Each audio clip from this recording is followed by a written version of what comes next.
Okay, folks. Good morning. You didn't expect me to see me here, and neither did I. Let's flip this around. I am not working today, but I had not planned on being able to paint. But so it happens, I am able to. So, supposed to go out of town, but my daughter that's going with us is was assigned to work today on a day she wasn't supposed to. So she's gonna see if she gets that rectified. If not, we'll just leave later. I got a lawn to mow anyway, so I could use that. But regardless, we're gonna get some painting done this morning. Sound good, right? So, all right, where did we leave off last time? He's done.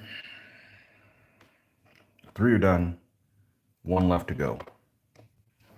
And on this one that's left to go, looks like we've got different parts already done on them. Okay. Let's see what condition this is in.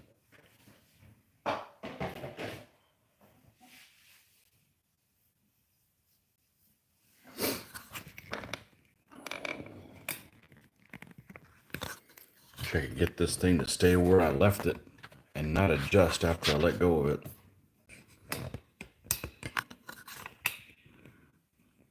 Okay. That's what happens when you buy cheap Amazon things.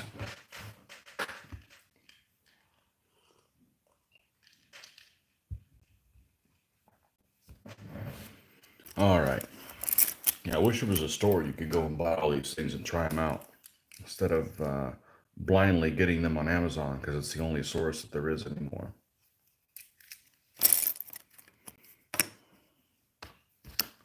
Okay. Let's get our magic liquids there.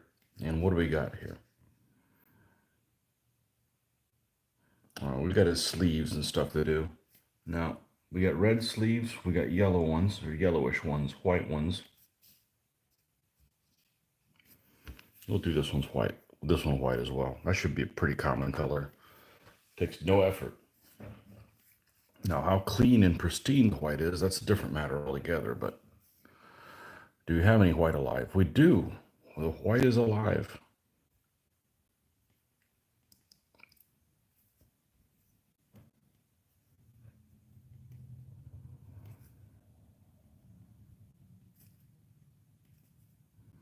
The white is alive.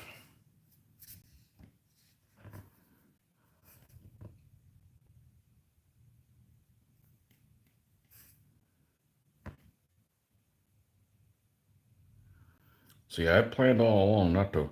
Actually, I was supposed to be off this whole week. This is Historicon week. We were supposed to go up to Historicon, but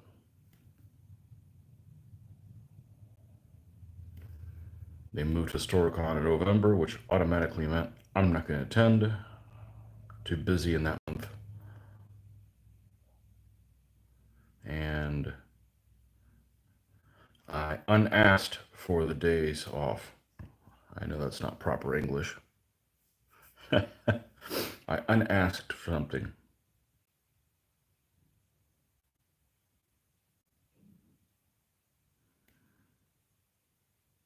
It just kept today. We're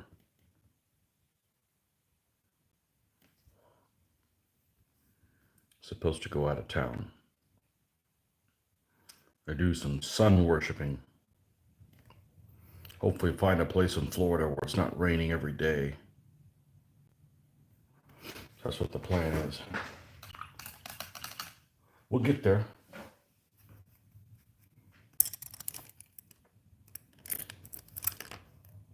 And well, if we can't leave later, then I might as well mow the lawn that is in need of mowing. due to all the rain that we've had day after day. So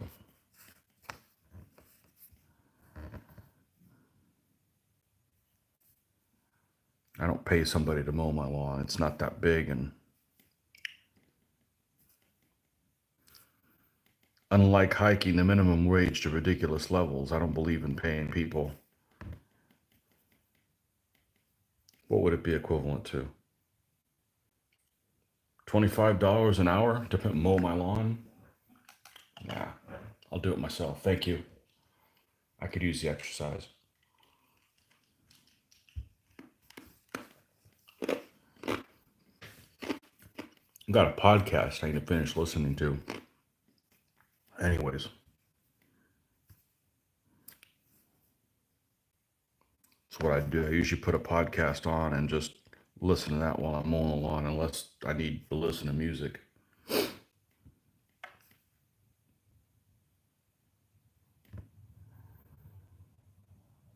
got this one podcaster that I follow named Dan Carlin, Hardcore History, and he has this series on the Pacific War called, what's it called? Supernova in the East. And it's 6 parts, and somehow usually he releases one like every 6 months, but been so busy with other things that I think he finished the series in part 6, and I'm still on part 5, so it's not like I've been diligently following it, but I need to catch up on that, so.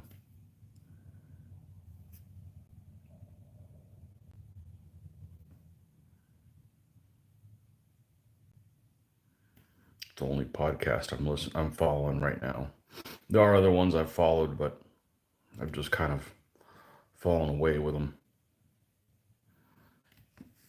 Okay, that part's done.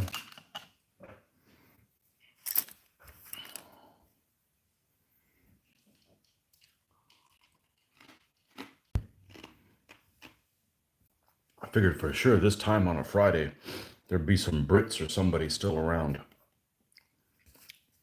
I know lots of people in Europe, this is a good time for them if they're not working. A lot of people in Europe aren't working, or weren't. Maybe that changed now.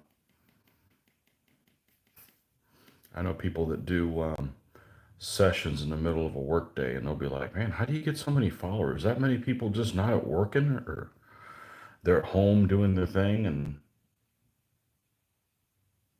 I need to get in on that, but I'm working.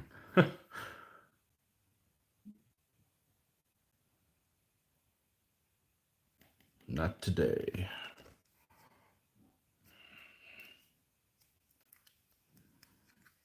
Like, I would never take a day off just to sit and paint, but I take the good with the bad. So it's almost 6. I would imagine that I'm guaranteed to be on here till 8, unless we lose power or my phone explodes or something like that. Unless something unexpected happens.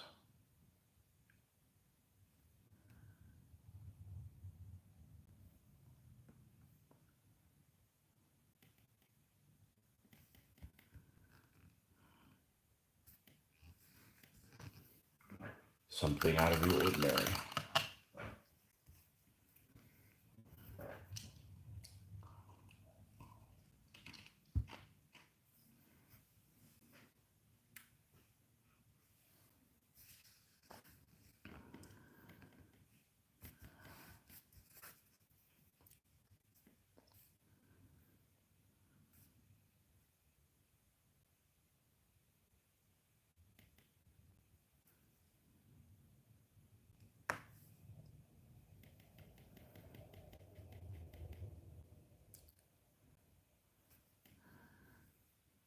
And the deep tone on the face.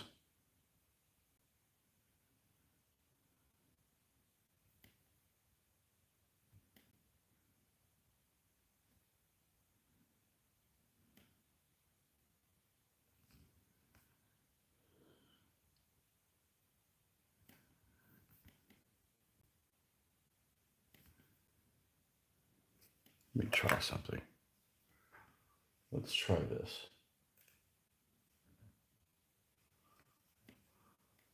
What happens when I do that?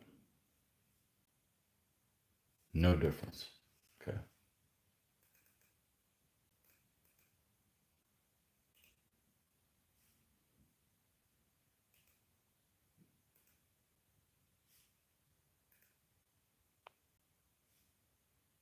Okay.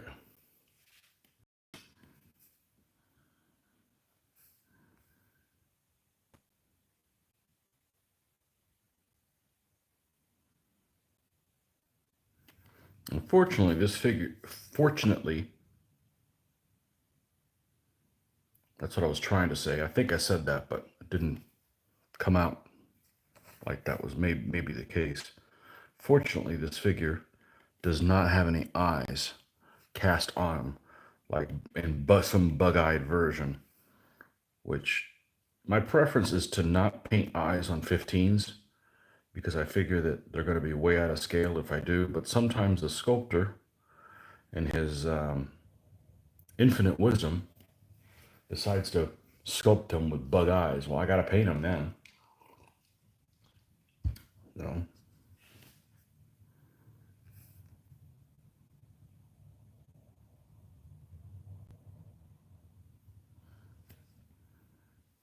this guy has a very distinct nose.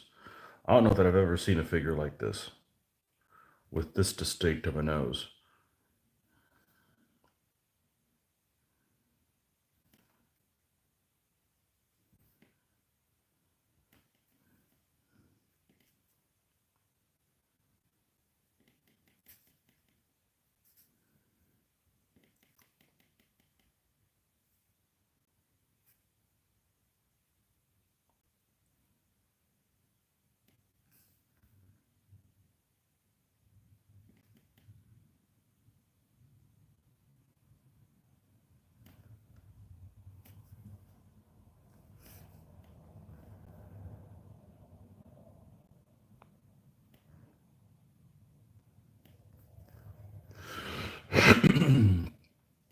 You guys are just getting here? Good morning.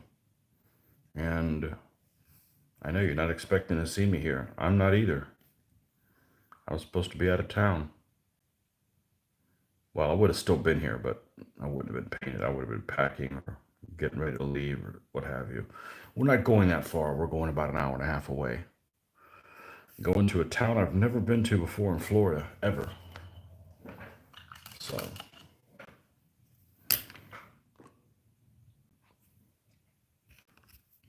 oh, all of a sudden, W.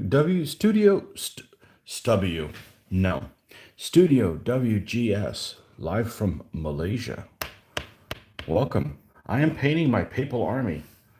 I'm 2 nights into them so far, and I'm working on my first stand of spearmen for the Pope, the mercenary troops of the Pope. Eric Delamere. Is that how you say your last name? And does your last name mean of the ocean? Because that would make sense. Delamere.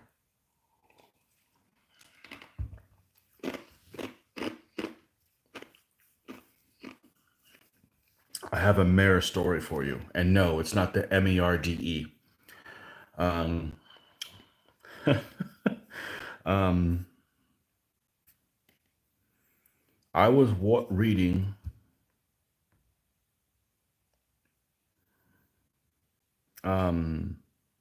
I was listening to a audiobook several years ago, maybe 6 years ago. It might have been less time than that, and about the Crusades. And sometimes when you read something in print, no, okay, let me back up. Sometimes when you hear something pronounced in an audiobook, you don't know what it looks like. Like, for instance, when I do watch television, I always watch with subtitles because I like to see people's names spelled out, etc.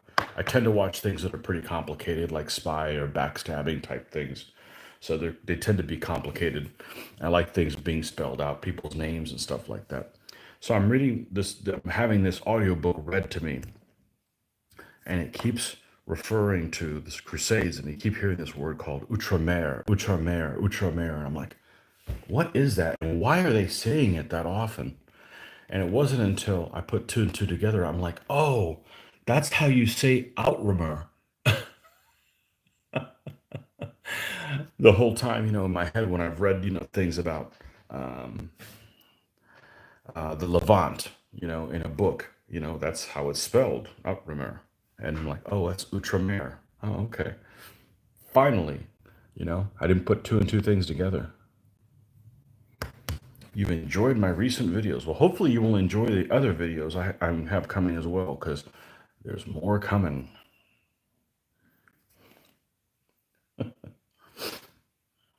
Outre-mer. Outrimer. Hey, I don't know. It's a word I've never heard pronounced before.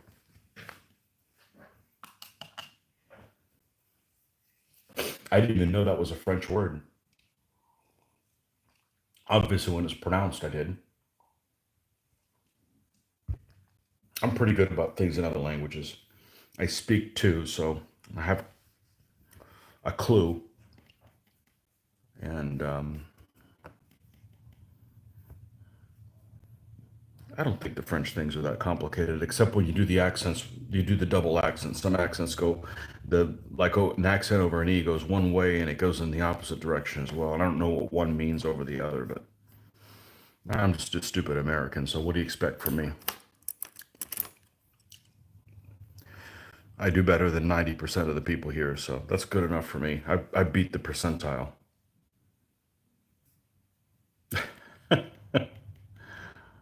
Outremer. Yeah, I like to listen to. Maybe that's what was making that little sound. Something was like tick tick tick tick tick tick tick tick tick every time I would shake this a little bit. Let's see if it's gone. It is. Maybe it was this little thing that was leaning up against the wall that fell down. Um, the audiobooks that are done by Dan Jones, the ones where he does the speaking, I feel like he does a really good job with the pronunciation. Gets all the words correct in different languages, or at least attempts to. So that's helpful.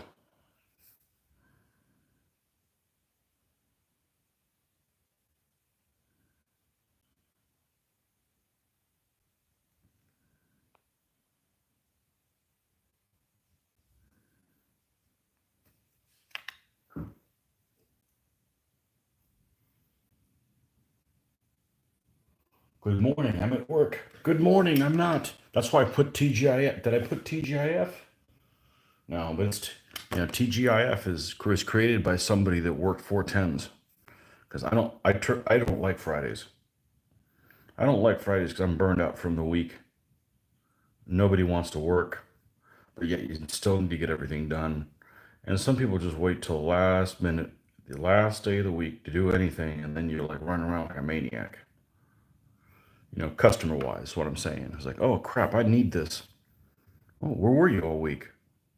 It's like, oh, I gotta make this call and order this stuff because my boss is gonna find out that I haven't been doing anything all week. So they give me a call. Hey, I need this immediately. Where you been all week, dude?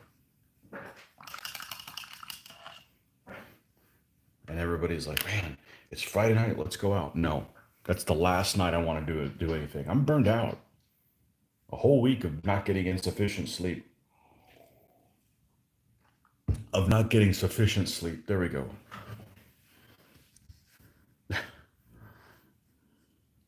The whole double negative thing. All right, let's get the Monster Brown. So certainly we have a pile of it over here still.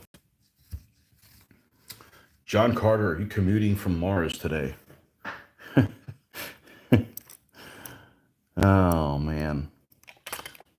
Hopefully you like that movie, because that'd suck. To have a movie named after you and you don't like it.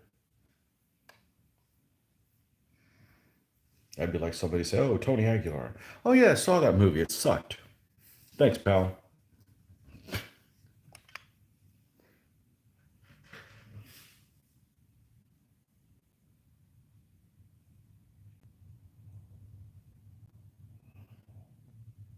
Man, Kevin, you wake up early.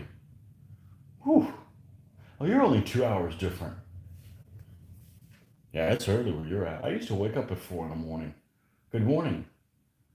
Yeah, maybe some Viking ancestors. Yeah, the nights are turning out okay.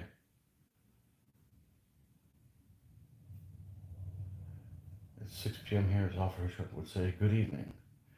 I like the books, not the film. Disney, the evil empire. You know what I call it? I call it woke Disney World. Instead of Walt Disney World, woke Disney World. Um, yeah. As I like to say, if they brought Disney back to life, he'd slap the shit out of a lot of these people, what they're doing to his company.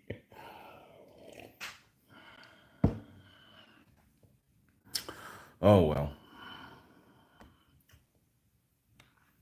I wish companies would just stay out of politics. Just make your product. What do you do? We make a product. Cool.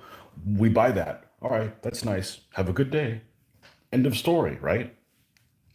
Not we have an agenda. You're a company, dude. You manufacture whatever.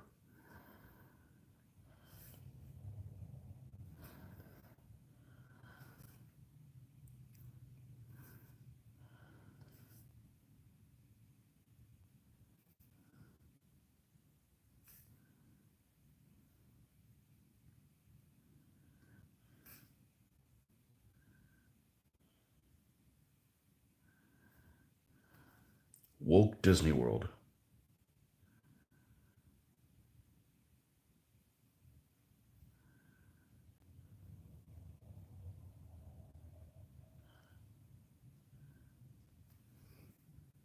What was that movie that I saw in a movie theater? I know that doesn't narrow it down. Although I don't watch a whole lot when my daughter was younger. Maleficent, where they redid the Sleeping Beauty story, pissed me off. You know, as I remember it, it was well done as far as special effects, but just turning everything on his head, you know, it'd be like somebody turning around and making a movie now and said,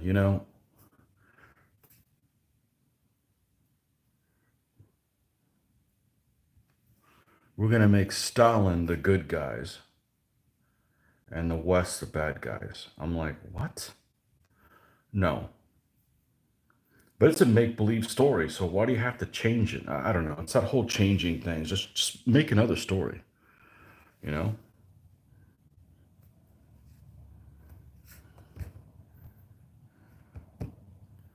Um, it would be like if they, instead of making, say, something like Moana, they would have just said, well, we're going to make Moana the new Cinderella. Just make a new thing, you know?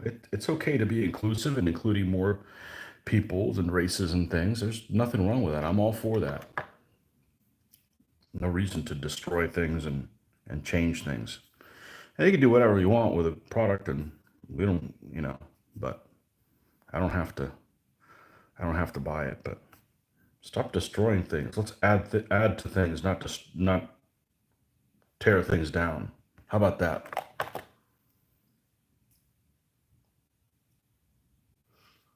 Disney froze his own brain. He'll return. He cancer got him, right? 66, 1966.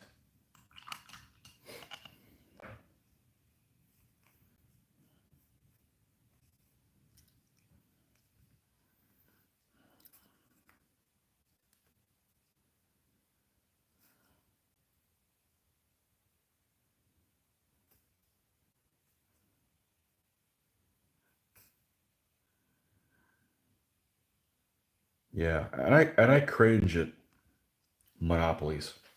Like, why was Disney allowed to buy ABC and what else did they buy? They're like in everything. It's like, what, your one company wasn't good enough for you? You had to go put other people out of business? Like, why'd they buy Marvel Studio? I mean, come on, man.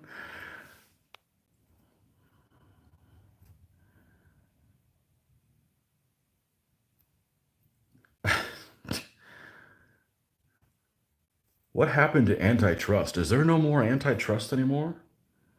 Or conglomerates and mergers and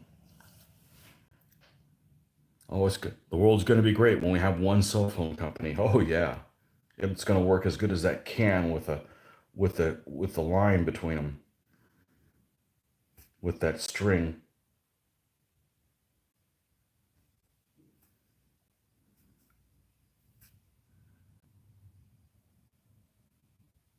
That's what I thought government was for, is to keep everybody from saying if one guy buys everything up, it's like, yeah, he can do that.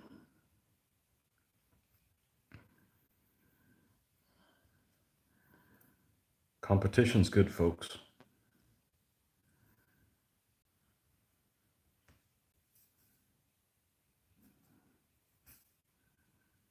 The government should be there to make sure that somebody doesn't get too greedy and abuse it and then take control of everything and then has a product that's garbage and everybody suffers for it. That's how it used to be when I grew up. Who knows what it is now?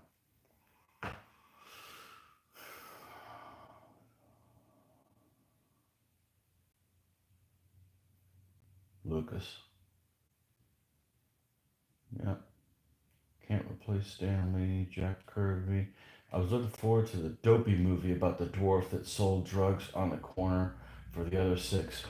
You're onto something. Give him a moment. That actually sounds dopey. Nice. Good tie in. You know who he sold to first? Happy.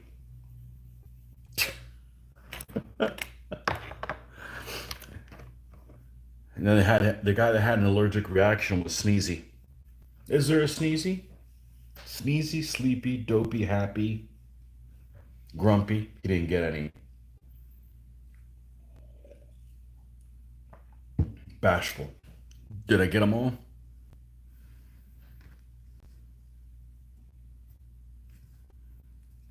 All right. I'm going after you Brits on this one. I know it's not your fault.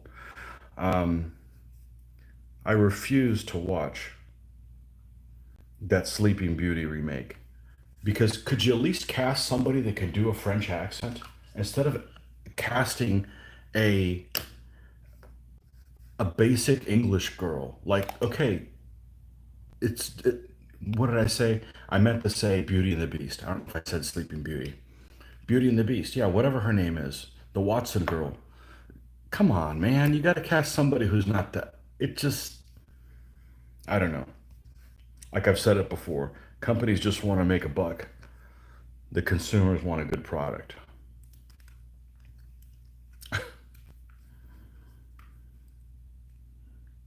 I don't think I've watched any of those remakes. I think I started watching the Aladdin one and just kind of lost interest. Certainly not in the movie theater, but I got a young daughter, so I got to watch those kind of things.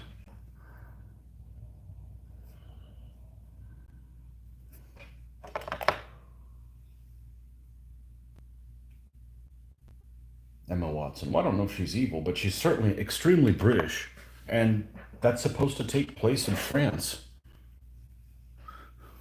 Hello? At least cast somebody that doesn't have that accent. I tried watching the first Harry Potter movie twice.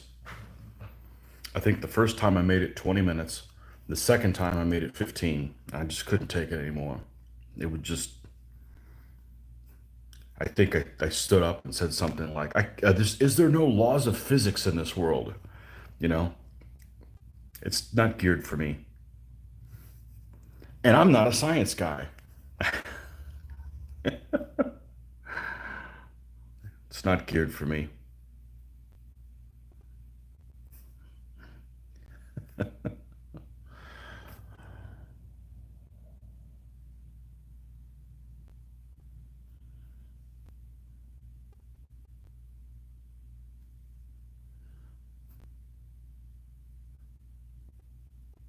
It's kind of like,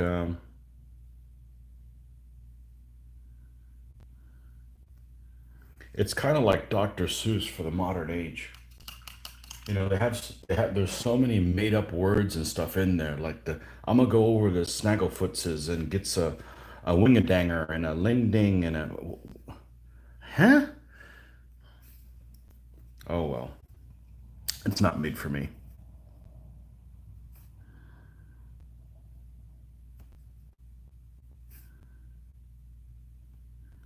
too many movies are.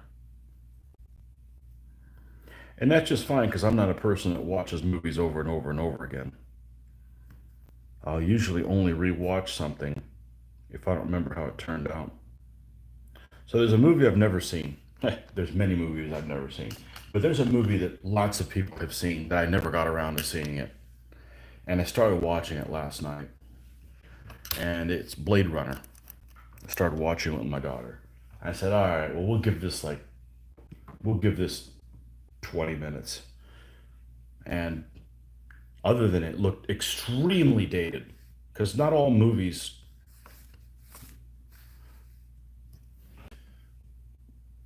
last as far as look wise. Some just look very, very primitive, and I don't know why that is, and others don't. But my daughter and I just looked at each other and like, "Can we? You're not enjoying this, are you?" Nope. Okay. Now, my daughter's the one that's the movie thing. We started. What was the other movie we started watching the other day? Tenet. Mitch had given me a recommendation on the Tenet movie. I'm like, all right. And usually he knows what I like, and it starts off like awesome in a hostage scene. That's my kind of movie. I like those Rainbow Six counter-terrorist, you know, gunplay type movies. That's my kind of thing. And then it start as soon as it started getting into the whole reverse thing. No, my head hurt, you know. So you know,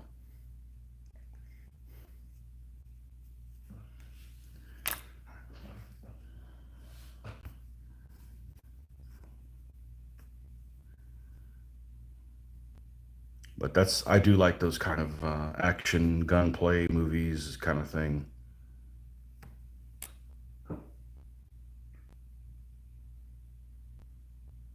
Good day, Tony. Dave from Down Under here. Welcome, Wolf Daddy, 1961, who's apparently 10 years older than me. 1961. Awesome. I looked at my stats the other day. Most viewers are about 10 years older than me. That's fine. I've always, the thing is most people that I've played with are usually about that age. They're about 10 years older than I've been the whole time. So when I was 18, they were in their 20s. So it makes sense. I don't like the punk ass kids of the day, anyways. um,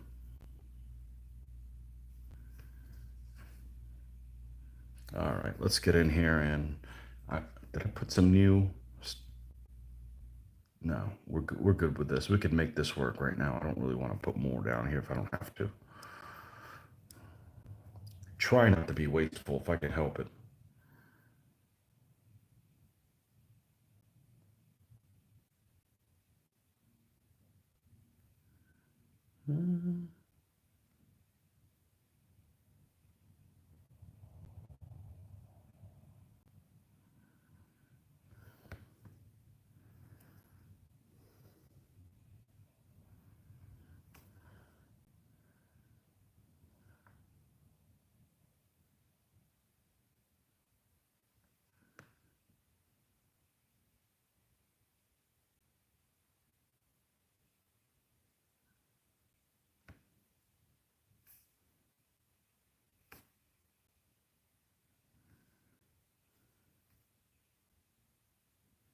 Oh my gosh, no wonder I'm warm. There's no fan going on.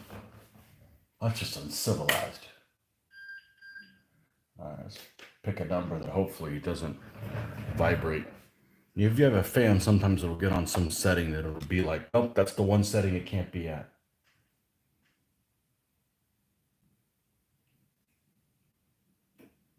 1961, the Bay of Pigs. Well, that was a soup sandwich, wasn't that? Just turned 60 on June 22nd. Take out that too. Yeah, mine was 18th. I turned 50, or so they tell me. I feel like I felt the same age all my life.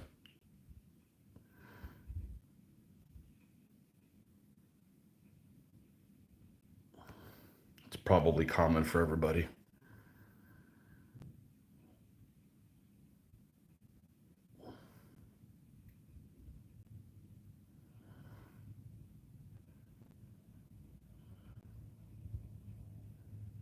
Got carded the other day. Went to go buy beer at the store. And I got said, "Let me see your ID." I said, "You're kidding, right?" I said, "Well, you're not going to believe it." They're like, "What?" I said, "Man, you don't look your age." I said, "No, the problem is people my age look terrible.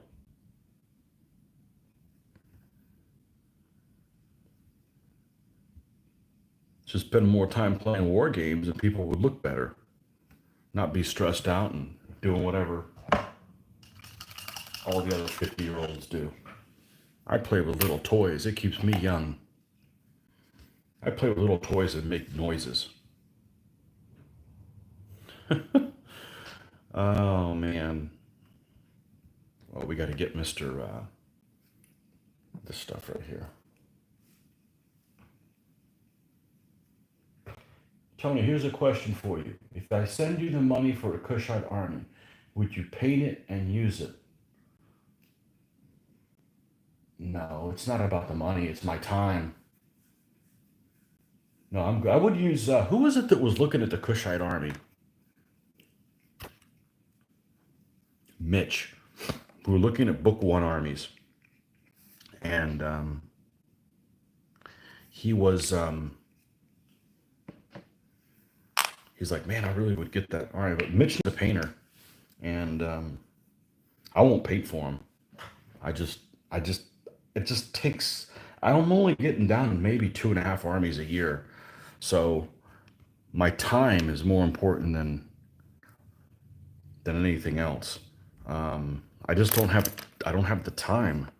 Now, if you want to pay me my salary at a discount, okay, I'll take. Let me do the math really quick here. I'll take a 20% cut, and I could be your painting bitch all the time. I'll work 8 hours a day, and I can paint, and you could even keep my painted things. But that still doesn't make me very cheap.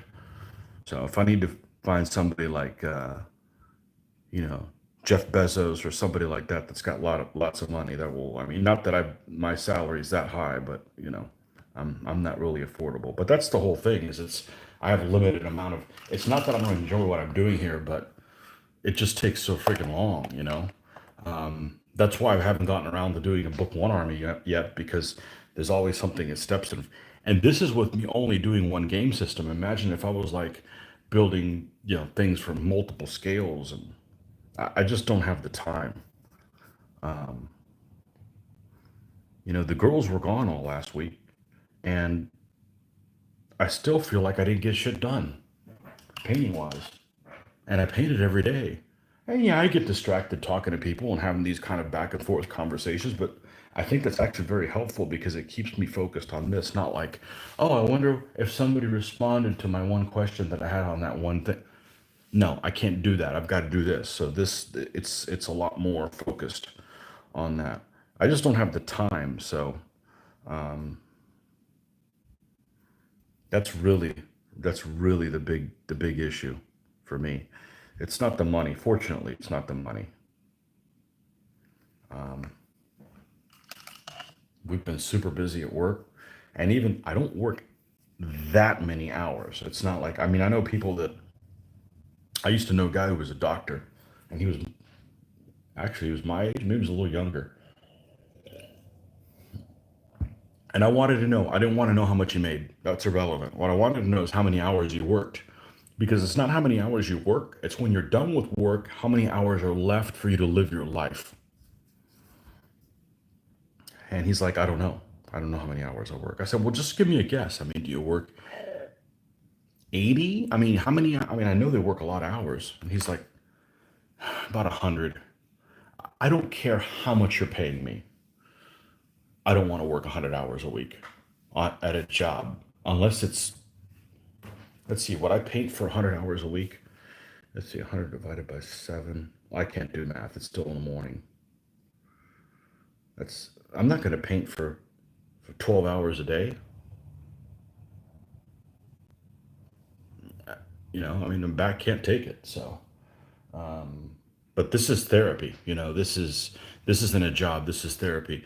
When I was 18 years old, I needed money, like most 18-year-olds did. But I mean, I really did. Or maybe I was 19. Anyways, I had moved out already, so I really needed money. And I worked at a hobby store at the time. And this one World War II veteran that was in the Navy, or had been in the Navy, asked me to build and paint this Lindbergh model of the Fletcher class destroyer. I think it was called Blue Devil, and it's almost 1/72nd scale. I think in typical Lindbergh fashion, they were kind of vague about what scale it was, but it was pretty close to being 1/72nd scale. So it was like 3 feet long, what have you. Well, building it isn't an issue, but it takes time. But I remember I struggled to build that so long it basically broke me from ever painting for people for money because I just absolutely dreaded the process all the way through, you know. Now, the problem with Kushites, as far as I understand it, is I don't know that there's any figures that really represent them correctly because a lot of them, they're a mixture of Ethiopians, right? They're an Ethiopian dynasty.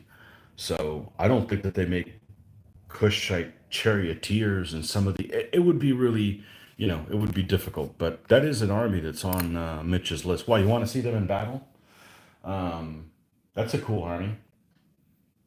Kushite Egyptian versus Libyan Egyptians. Yeah, I borrowed a Libyan Egyptian one army one time in a tournament, and I don't think I've had worse luck with an army other than those guys. They were absolutely horrible. Used to paint professionally, got burnt out. Yeah, yeah, yeah. That's the problem with it. You know, um, is that's like I don't just the idea that I know what army I'm going to do next is kind of a bummer. Half the excitement is figuring out what army I'm going to do and not deciding until the last minute. But then when you decide, you got to stay on it, or you don't have anything to show for it. You can't keep doing bits of this and bits of that. You got to once you start, you got to finish it, and it's a couple of month commitment for me because it takes that long. It just does. Now, there's people on the internet who I'm not going to say that I think that I paint better than them. See, I'm distracted. I put too much of that down. Whatever. I'll just go to Hobby Lobby and get more if I run out. Unfortunately, I don't want to be wasteful, but stuff happens. There's people on the internet that not only do they paint better than me, but I think that they paint better than me. And when they're done with their product, I would be excruciatingly happy if my stuff looked that way. I'm not saying I don't like how my things turned out, but I'm just saying there's always somebody whose stuff you like better than you. I've looked at their techniques. I've seen them do their painting. They don't paint any quicker than I do. If anything, they paint slower. So I don't see a way of rushing what I'm doing and being happier with the results. So the fact that I paint slow, it's just a fact of life. I'm going to paint slow. I just need to paint consistently, frequently, and not get pulled off into tangents when I'm painting this stuff. That doesn't mean I can't stop to ask questions or something like that. I'm just saying, not be like, oh, let me work on these papist guys. Oh, the Emirites came in, drop them, move on the. You can't do that or and get anything done. So, yeah, that's what's important for me is to make sure you got something to show for your efforts. You know, um, that's why as much as I want to go back and do my World War II stuff, I don't know if I'm ever going to do because it's so much to paint, and then when it's all painted, it's so much to game because I refuse to play something that's very basic for World War II. I am a devout rivet counter when it comes to that, and when you get down to it, we're not gonna have as good a time playing that as we are with this silly little game. So that's just the reality. I've war gamed for a long time. I know you guys have got war gamed even longer, but I've war gamed a long time and never had as good a time playing a game as I have this stupid little thing. It's in a period that is not my period. I'll still say that, even though I've been doing it for almost 20 years. It's not my period. Your last commission job was Essex Miniatures Han Chinese Ready-Made Armies. Okay. Did you watch Fat Guy build USS Arizona? No, I don't know who Fat Guy is. There was, speaking of ready-made armies, there were several of these. I did a video, was it last year? It was just before the apocalypse. It may have brought it about. These packs that I got from Jim Chaney. He donated a bunch of stuff that I was going to use as prizes, and I've been putting them together. But they're like ready-made armies, or they were for Armati and stuff like that. And I think I've gotten like 2 armies out of each one. So here's like Scots, Owls, and Highlands. There's 2 of those. DBA-sized armies. Got some Visigoths here. 2 of those. 2 Islamic Persians. These Islamic Persians, I believe, were ready-made armies. So I've been putting those together. I was doing it, and then the apocalypse hit, and I'm like, oh, we're not going to have any conventions. Let me just hold on to them until we have them again. And our first convention back should be in September if they don't cancel it, which is it's looking more and more likely like they won't cancel it, but you never know. There's lots of people that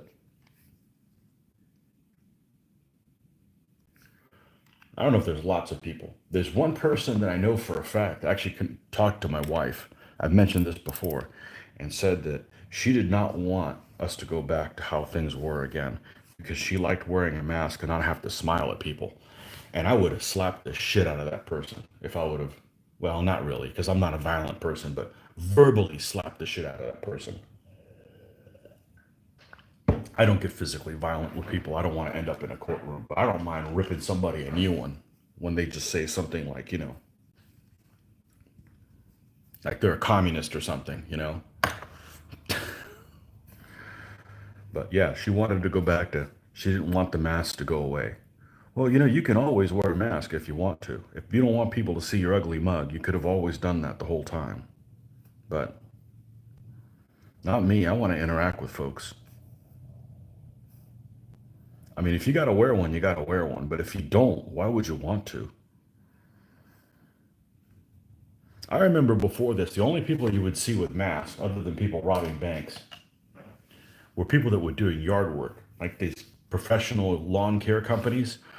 They would have the big, I call them the rice picker hat, but that's not what it is. I don't really know what it is. It's almost like a surfer type of straw hat.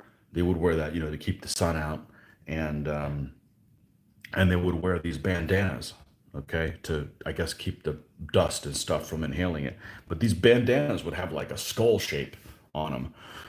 Looks like something that you would wear. You would design your character in, like, say, Call of Duty to look like whatever. So you've got this skull face on. And I'm like, yeah, it sends the wrong message. I see skulls and I'm like, that's automatically the bad guys.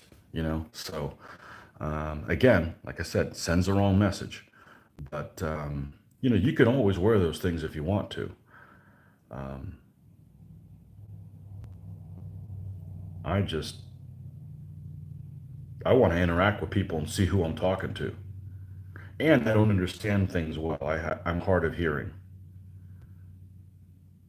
I had a I've been told I had a lot of ear infections as a kid, and I've lost some of my hearing.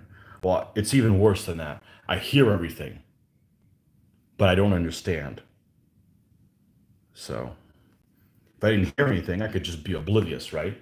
Just, you go over there and talk to me. I can't understand you. I'll just be over here painting. You just tap me on my shoulder and write things down, right? Nope. I get annoyed by not being able to understand you properly. But and there's a lot of people that don't enunciate or speak loudly enough, so that was never my issue. My issue was not stand in front of the class, Tony, and tell people about your book report. Nope, that's not an issue. I can enunciate. I don't need a microphone. In case you guys couldn't tell.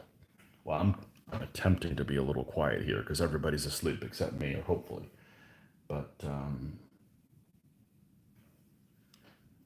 yeah, you can always wear a mask if you want to. But anyhow, so we've got more armies to give away. He sent me all these armies that I believe a friend of his had left him.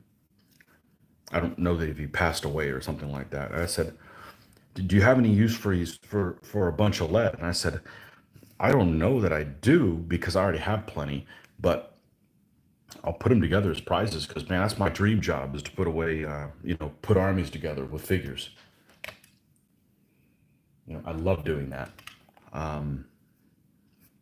So that's what I've been doing. Well, I was doing it, and then I totally stopped it because the conventions died. But I put the Scots Isles and Highlands armies together the other day, and they're with the right figures. You know, like they didn't give me a Kansas. You never know when they're going to come in handy. So anyhow, yeah, that's my dream job, but I don't think it pays very well. It's not that I need money. I just have to cover costs. I got to cover my overhead. You know what I'm saying?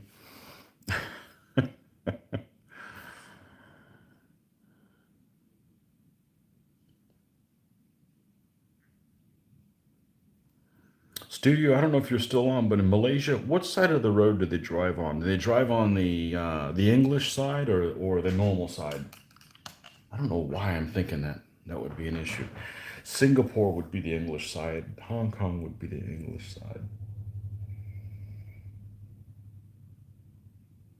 I'm gonna bet Malaysia is probably on the English side.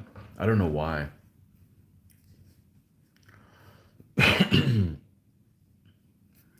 I gotta try that sometime as a dare. I gotta get in a car that is on the English side that's a stick and try to drive a stick with the shifting on the left hand. Wow, that's got to be like a mind blown for me.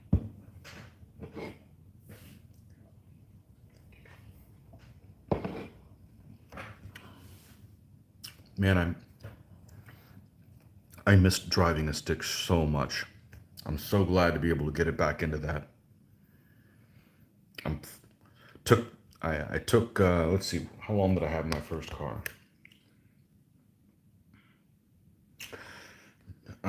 98, 99, 2000, 2001, 2002, 2003, 2004, 2005, 2006, 2007, 2008. I had 11 years. And then I took 13 years off of not having one, just driving automatics. Ugh. And now I'm 5 weeks into back being in a stick, and I'm a happy camper. And it wasn't by choice that I went back to automatic. I was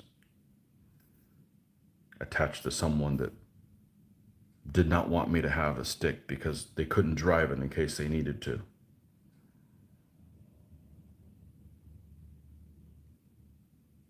I already told her yesterday, I said, I'm not going to give up on you this time. You're going to learn because I don't ever want an automatic again, ever. Which is going to be really, really, it's very, very scarce to find those vehicles here in the United States, even more each day. So, the English side, yes, I'm right. Islamic Persian probably looks pretty. They're old Mike's Models figures, which have a unique look, but I like them. The English side, yeah. I was in Vietnam and they drove on the other side. It was crazy. You mean the normal side? I mean, look, folks, even the French get it, okay? Even the French know the correct side to drive on, which of course is the right side. I know. If I was born in one of those Commonwealth countries, I'd be saying the opposite. I know. But I'm not. I love bringing that up. And I'm fine with the metric system, okay? I'm fine going to the metric system.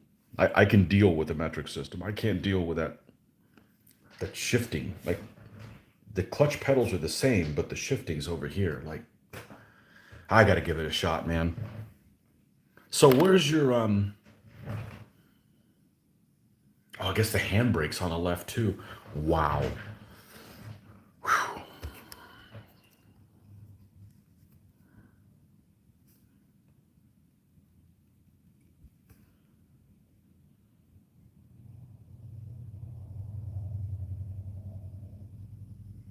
Just wow.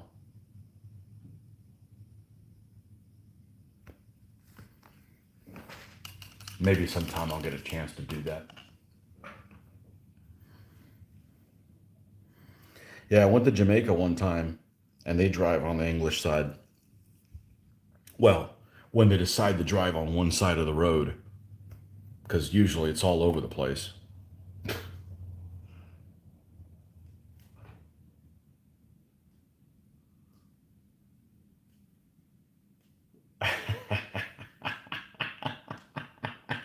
I like that reaction from Eric. Yeah, everybody likes to knock on the French, but that's what I said. Even the French get it right. I don't knock on the French. I knock on everybody. I know lots of people here that are really anti-French. But you can't judge you can't judge a whole country by people from a city. That would be like saying everybody in the United States is like New Yorkers. I'm not. You guys like New Yorkers more than I do. I don't like those people. It's like everybody puts their left shoe on last. Really? No, I bet left-handed people don't. First time I drove a US stick shift, I had an emergency situation, ended up grabbing the window winder. Took me a vital second to readjust.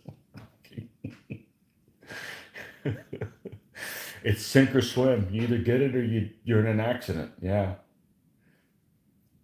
Is the clutch on the right in your car? No. No, it's on the left. Is the clutch on the right in your car?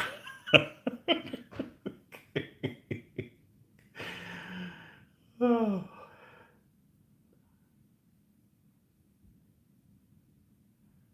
Australia is not a continental country, and we drive on the right side, which is the left side. Yeah, it's on the right in mine. It is? Is the clutch pedal always towards the outside of the vehicle? Wow. Wow. This is interesting. This is cool. This is cool. I just, what really surprised me? That Ireland, okay, the Republic of Ireland, to be clear, I understand they drive also on the English side. Shouldn't it be called the imperial side, right? Its imperial system is the cups and pints and all that feet inches and all that stuff, right? So wouldn't that be the imperial side? Anyways, on the imperial side, they in Ireland. So if I visit Ireland, there's two reasons I can't drive there. First, that one. Second of all, probably going to be drinking. So, don't need to. I know that doesn't stop the rest of the Irish drivers, probably, but I'm surprised.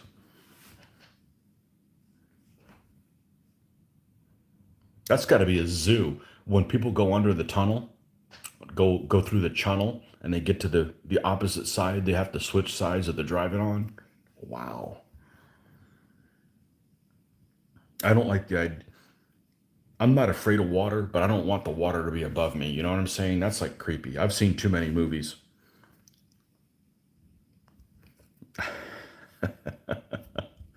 The tunnel.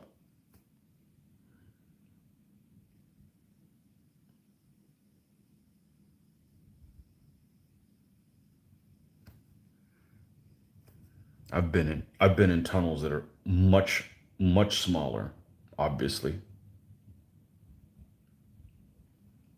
much less length, and I'm still apprehensive. Everybody has their fears. Buried alive or being crushed, just that's that's one of mine.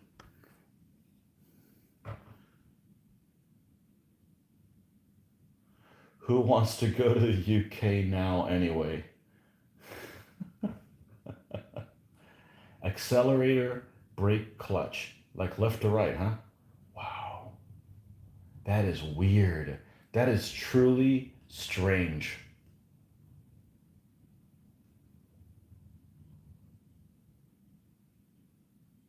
Okay, let's say, poof, I'm in the UK and I go to Hertz to rent a vehicle at Hertz.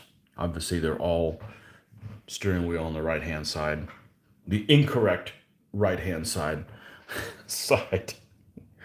Okay, but it's an automatic. Okay, because I figured I'm going to kill myself if I don't get an automatic. So, they have one automatic on the lot and they give it to me. And there's pedals. There's two pedals there, right? A brake and accelerator. Which side is the accelerator on? Is it on the left? Because that would be. I can't drive in another. I can't drive in another country. That's you're asking for an accident. I mean, unless you're the only person on the road, yeah. But reaction time. Yeah, you don't need to get involved in that. Wow, is the accelerator on the left? That is an accident waiting to happen. Literally.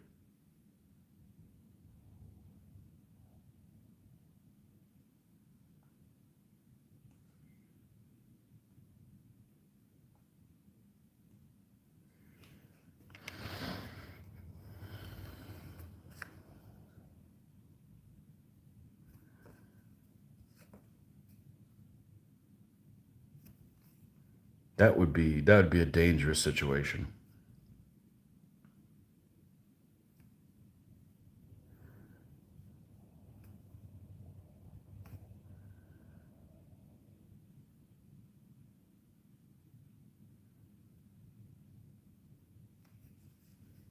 So I had an incident on a moped when I went to Mexico, the last time I went to Mexico.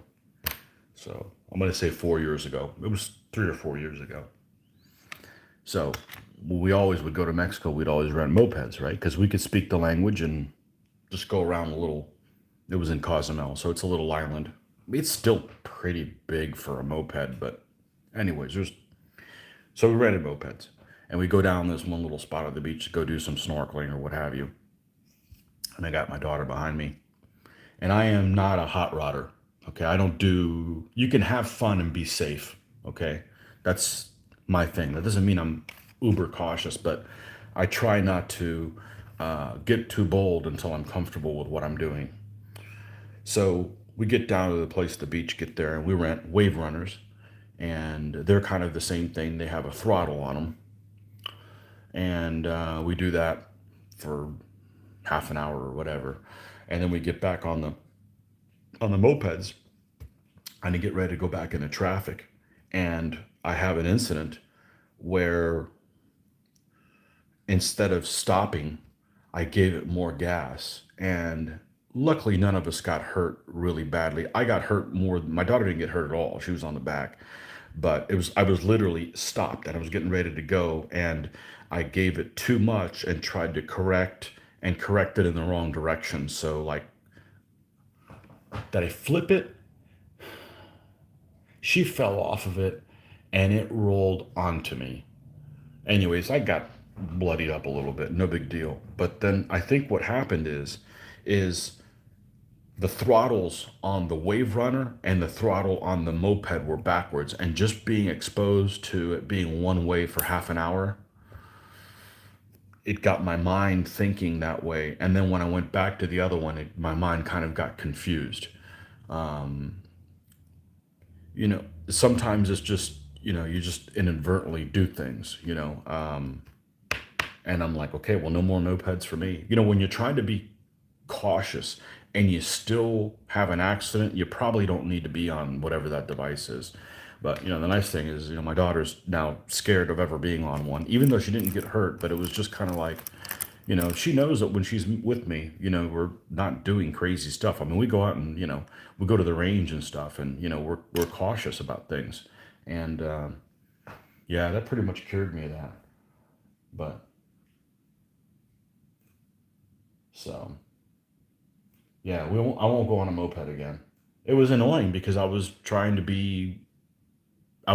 to hot rod or anything, and I still, your brain gets used to same thing. So, um,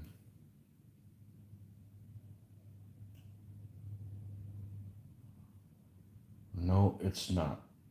Okay, so it's not on the. All right. Same with the game's inch tape moves. Come on, metrics. So I like metric system for except for a couple of things. I've mentioned this before, okay? For games, absolutely metric. I hate, it's not that I dislike inches. I don't like anything smaller than halves. Like, why are we doing 3/16? That's retarded. Okay, that makes no sense. Metric is the way to go. Absolutely. I don't like metric because the only reason I don't like metric in measurement is I think the meter's too big a unit. And what I mean by that is a meter is it's bigger than it's bigger than 39 inches, right? But we'll say 39 inches.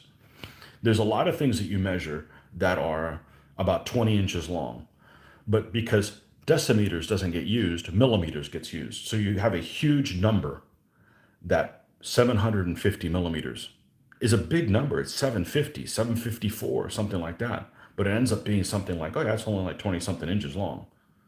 But the number is physically large. So it's not that I can't use it. It's just you have to, it's not easy to do the conversion for those of us that don't use that system all the time.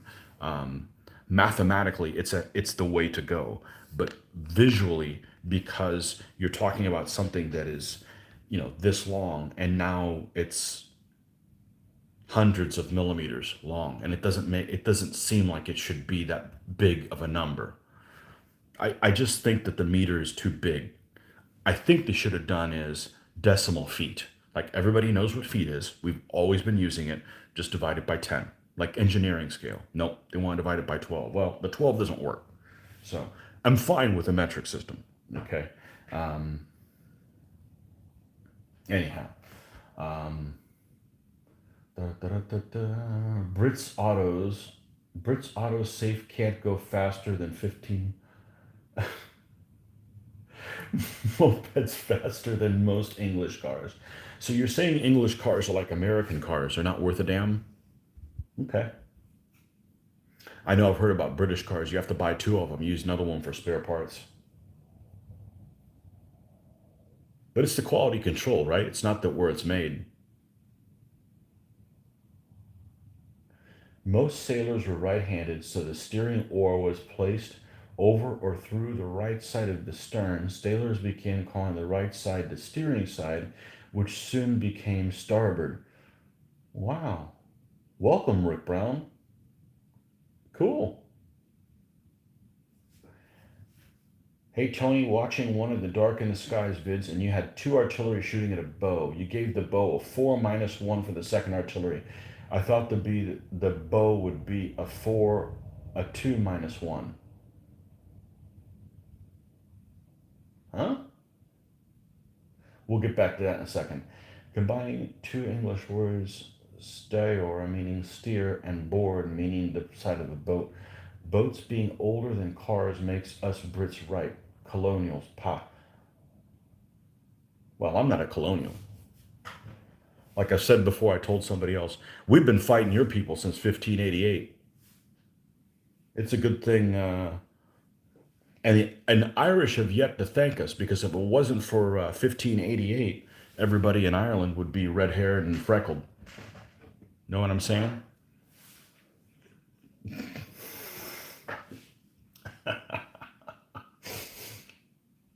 That's how we tend to use centimeters. We only use millimeters for very.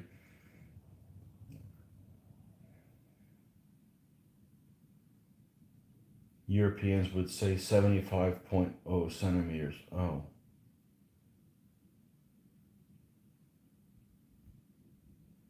Well, anyhow, the numbers are too big. That's my only gripe. Kilometers, no issue with kilometers. Um, oh, and the whole Fahrenheit thing, I can't do the Celsius scale. I can't. I can't. I haven't done it enough, you know. That's just a familiarity thing. But it definitely makes sense to have everything a 10, a 10, factor 10. This dividing things by stupid numbers is ridiculous.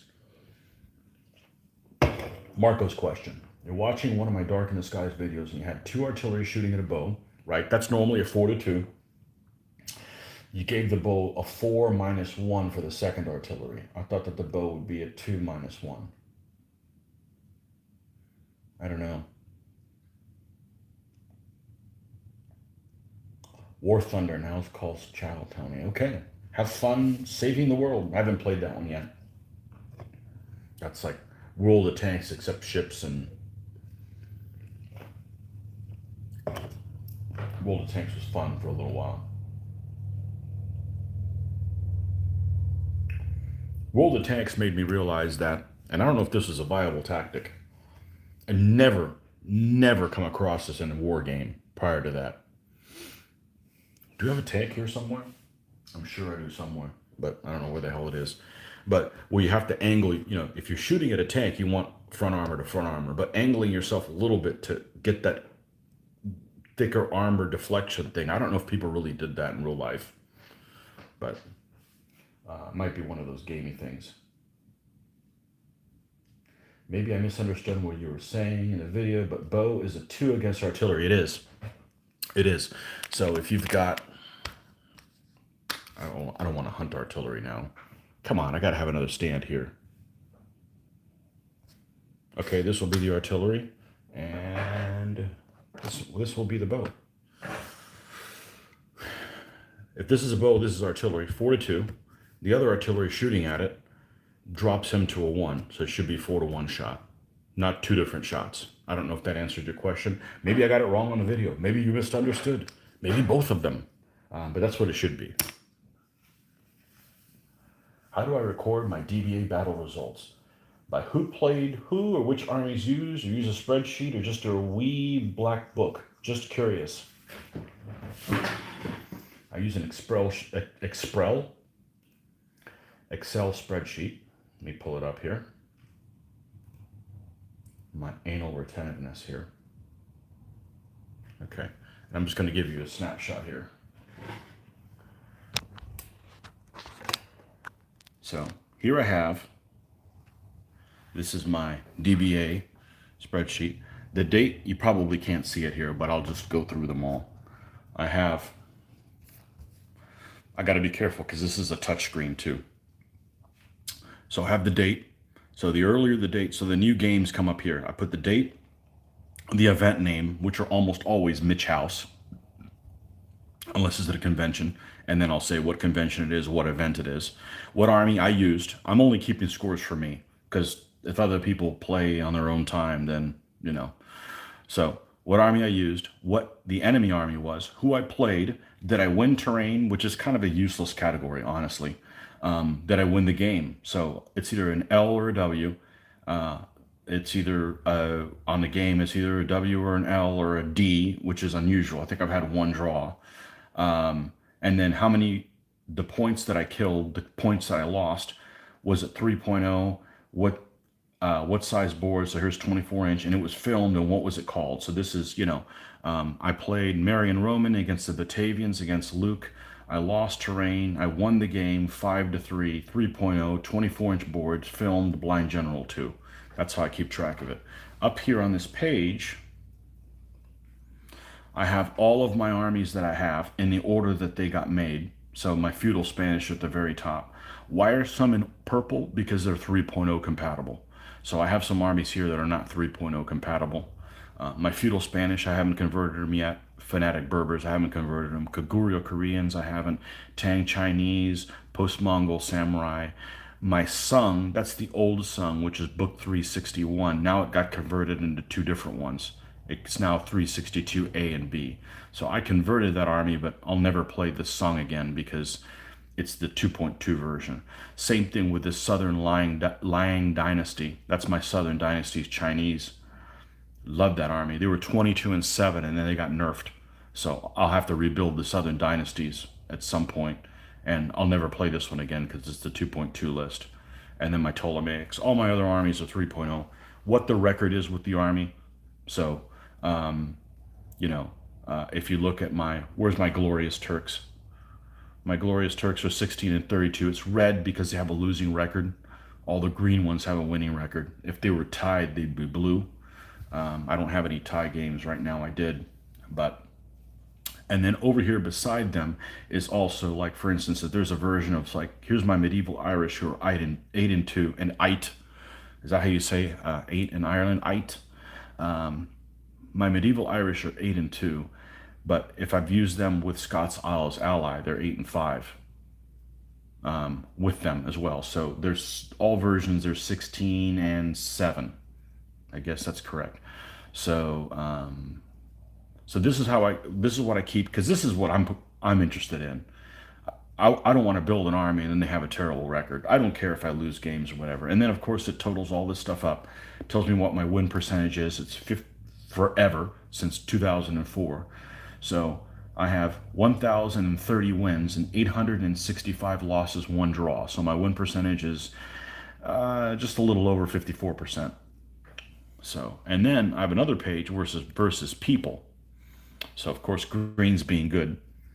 So this is, I enter this in Mitch Harbach. I've beat him 448 times, but he's beaten me 440 times. 888 games, 50.45% of the time. So reds are people that I have a losing record on, and some of them are no longer alive, so I'm never able to recoup my score. How rude of them to let me get ahead of me and then not be able to get my win back on them. And then the percentage. So that's what I do. I do that with Field of Glory as well. And I have one here for the Renaissance game, which I hadn't played since 2013. So, but yeah, that's what I do. So just something simple to remember what you have is just Excel, and I like it because somebody asked me, like, hey, how many times have you lost your camp? Well, I have it there because on the score, it would see, it would be like 2C would be, a camp being taken, what have you. So, corrections, Inglorious Turks. Yeah, make a nice spreadsheet. I don't use it for bragging. It's just nice to remember. I do use it to egg other people on, though. Like, you're 8 games behind me, but Inglorious Turks, yeah. Well, there are worse things than the Turks taking over the entire world. I'm sure you can agree with me. Being Greek. I love my Turkish army. They are really cool, but they are not a power army, and I don't do well with them. But I do enjoy playing them. Just to put it into perspective, I don't have this army built yet, so I don't have their score. I've noticed that none of your guys tend to go for camps at all. Well, we tend to block. There's one particular player that does visit us.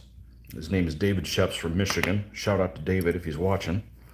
He likes to go after people's camps. And it shows because I think in damn near 2,000 games, well, I haven't played him in 2,000 games, but in 2,000 games, I've lost a camp. I've lost a camp maybe 6 times, 4 of them to him. And I've only played him. Let's see. Let's find David Sheps here. I've only played him 21 times. So that's definitely his MO. We put somebody in front of it. So, if you go after a camp, that's fine, but it needs to be within strike range. You can't cut yourself off from command. A lot of things have to go right, especially in 3.0, where the camp's only worth 1 unit, one of the 4. In the 2.2, it's worth 2. So, yeah, we tend to not go after camps. Mitch doesn't do it. I don't do it. Now, there's a point where you can be threatening him, like, okay, the camp's over there, and I have to advance on his army anyways. So let me knock out 2 birds with 1 stone and advance on his troops, which are towards his camp. And then sometimes, and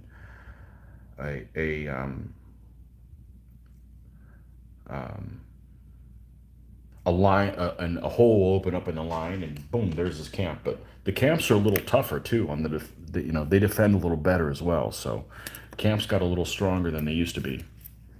But that's not really our play. So you're right. Yeah, we don't really go after camps. Some of you might have people that really go after camps. But so, anyways, I don't have my Athenians done, but I did pull my Athenians. They're speaking of the whole Greek versus Turk thing there, Marco. My Athenians are like, or when I've played Athenians, I'm like 14-2 with them. So they're like invincible. So yeah, they're defending the homeland well against the Turks.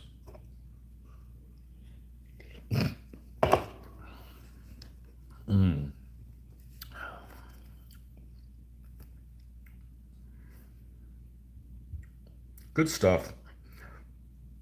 I I was fortunate that I had the foresight to write down my wins and losses from the get-go. Now, the first month or so that I played, the first 7 games, they're hazy. I don't have the scores. I know who I won or whatever, but if you go down to 2004,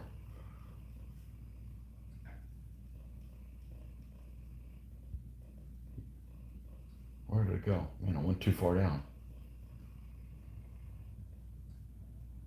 The first 20 or so games, I don't have the. I was going by memory. Yeah, memory doesn't work. Okay? Memory doesn't work. Yeah, I didn't write down the scores, what the actual points were until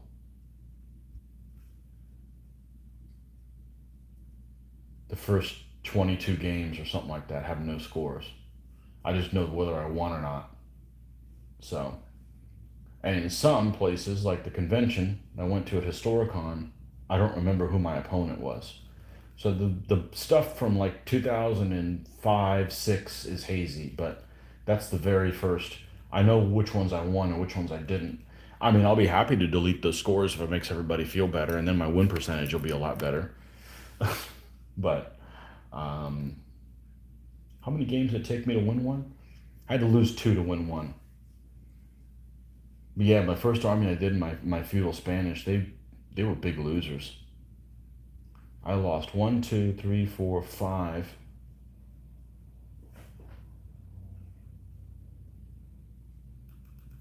I lost 5 games with them. I built my next army and never won a game with my feudal Spanish. Wow.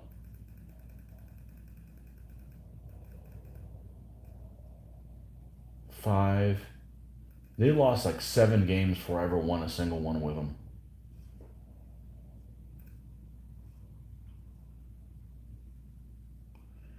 You had an Athenian army absolutely mauled by Pyrrhus over the weekend.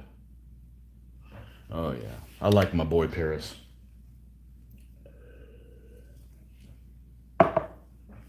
Even though he had funny teeth. I read something the other day that he apparently had like one big tooth, almost like a buck tooth or something like that. That doesn't make him more endearing. Teeth issues are creepy.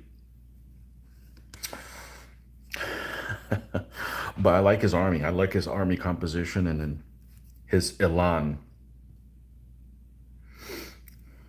I like him. Certainly more than Alexander. Alexander's, I'm not going to say overrated, but I like everybody likes Alexander.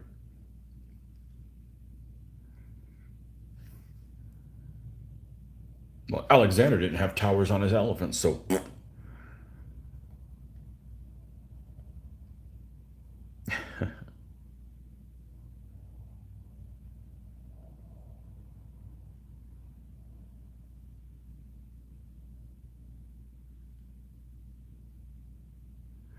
I remember when I used to play Rome Total War. That's what I would play. I played Pyrrhus, and I played a mod called Europa Barbarorum. And the problem with Europa Barbarorum is that a lot of the nations will start with an army, but they don't have the infrastructure to support it. So, for instance, Pyrrhus had a nice army built up, but because that game is the way it is, none every most of your towns that you own, you have a very small area that you control, and things aren't built up as well as they could be. So what happens is that you go into a negative budget thing all the time. So in other words, if you lose your elephants, you'll never be able to replace them. So you have to really husband them back and use them kind of in a counter stroke. And you basically can't replace any troops until you build up your infrastructure, and you have to do that by conquering. So it was a nice challenge, but yeah, I like playing old Pyrrhus. And I got the Osprey book on him, and it didn't give me any information I didn't already know about him. That was kind of disappointing, but one of these days, one of these days he'll get built.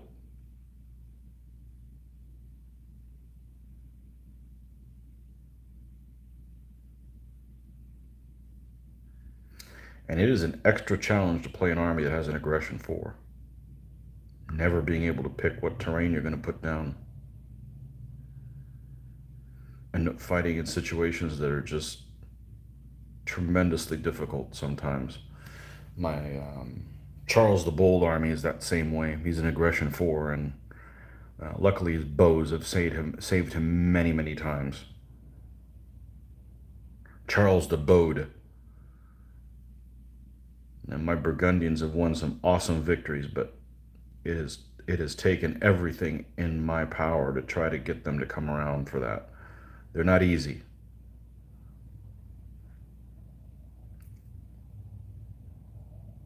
But those guys have the best record of any of my armies. I think the Burgundians. I think one of them is 6-0, and the other one's 6-3.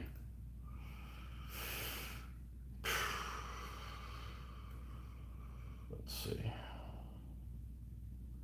Early Burgundian are 6-0. They've never lost a game. And Burgundian Ordnance, with an aggression 4, 6-3. Yeah, those are some ass-kicking armies.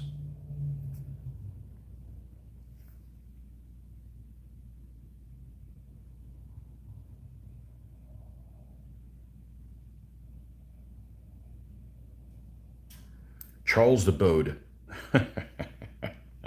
I like that. I like that.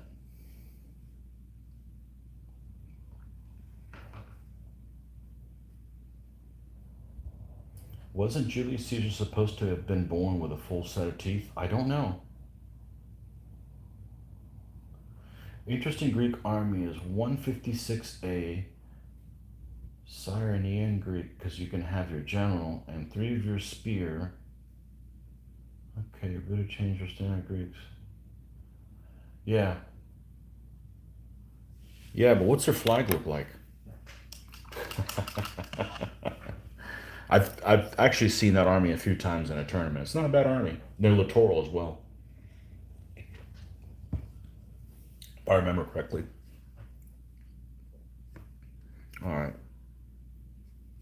let's bring this white up.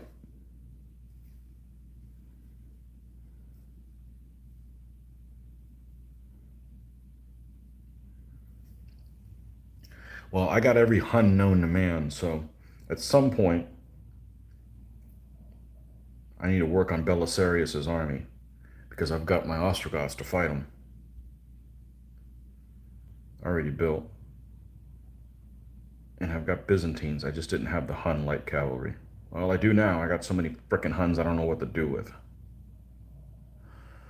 So,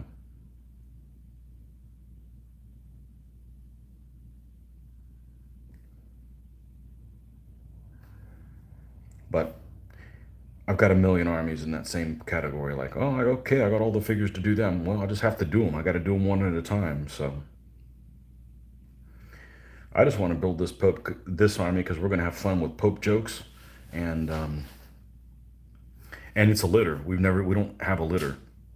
No one has. That's not true. Mitch has a samurai litter, but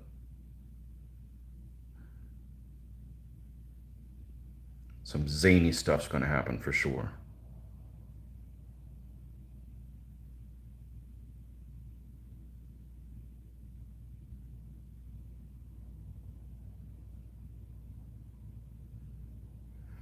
Zany stuff.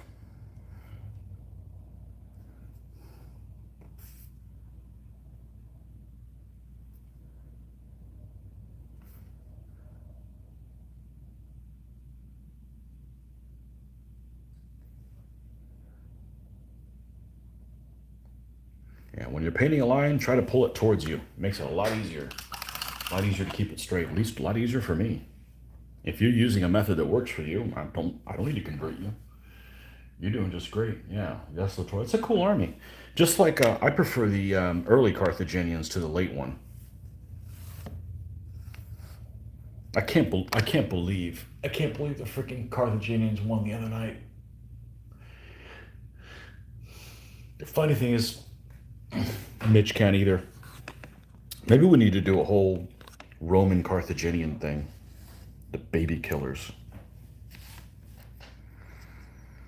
Any Carthaginian fans out there? Yeah, you're fans because they're not your children being sacrificed. I know, it might be just a old wives' tale. Well, it's the only tale we got, unfortunately, so you gotta kind of have to roll with it.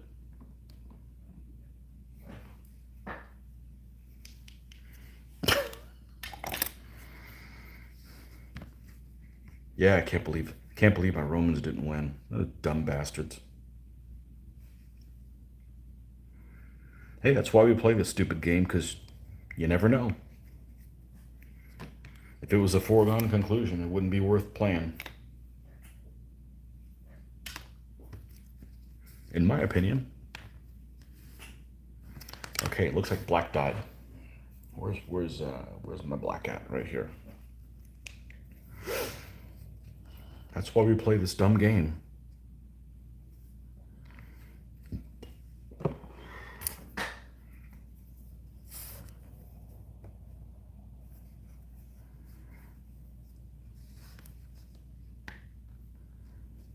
See, what do we got coming up on Monday? Oh yeah, I think Joe's gonna make it. So we should have some blind general. I'm gonna spill the beans and tell you what we're gonna do. And if it changes, then it was against my wishes. Meaning, you know, sometimes things happen, but the plan is to do blind general with a two horde theme. So everybody's got to use an army that has two hordes. Now, if Joe can't make it, we may do something different because Joe hasn't played blind general. He's got an army that has two hordes in it, so try to work that in. Definitely want to do stuff that works for him when he's able to make it. So, but that's what the plan is. It's going to be a blind general event with double horde, at least two hordes in each army. So we will see if we can make that happen. Hopefully that's the case. You don't want to do all that playing and then be like, oh yeah, well, we couldn't do that.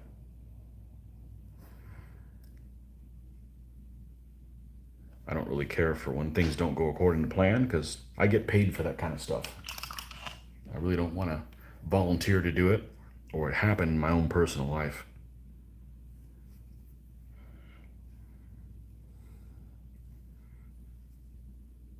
Don't care much for chaos.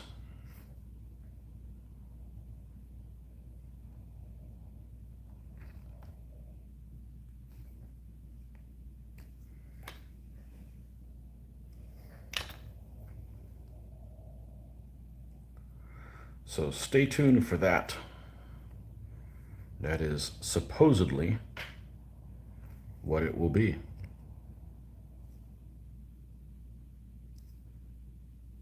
And if Scott makes it, he'll get a chance to play his own idea finally. If not, then once again, he'll be somebody that had an idea and we played it before he got a chance to try it out. But it's pretty fun. It's a new game-ish. I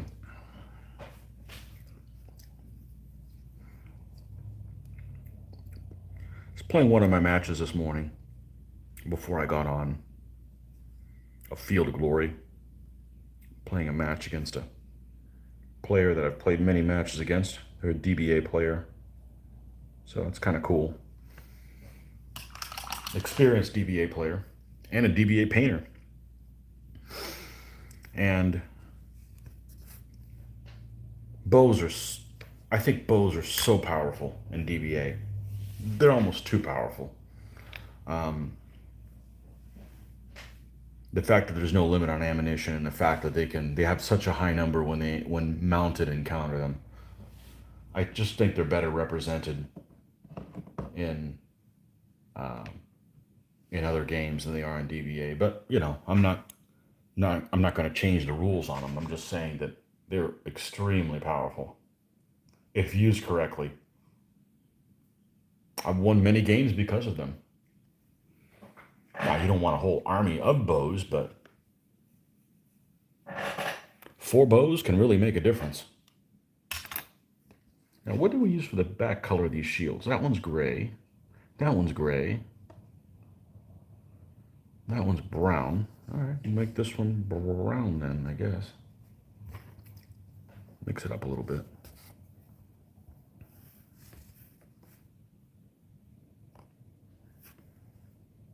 Yeah, I think bows are just really, they really are deadly.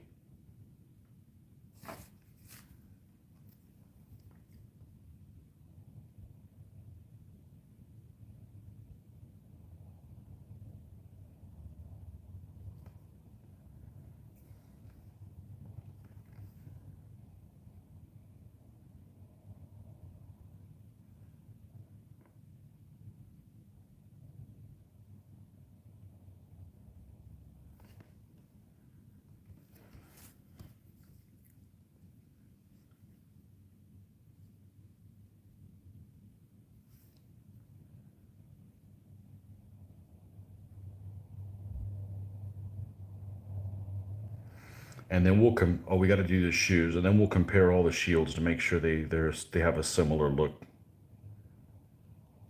before we call this guy done. Before we call all these guys done, we're gonna leave this guy with black shoes. It's gonna contrast more with the color leggings that he has on.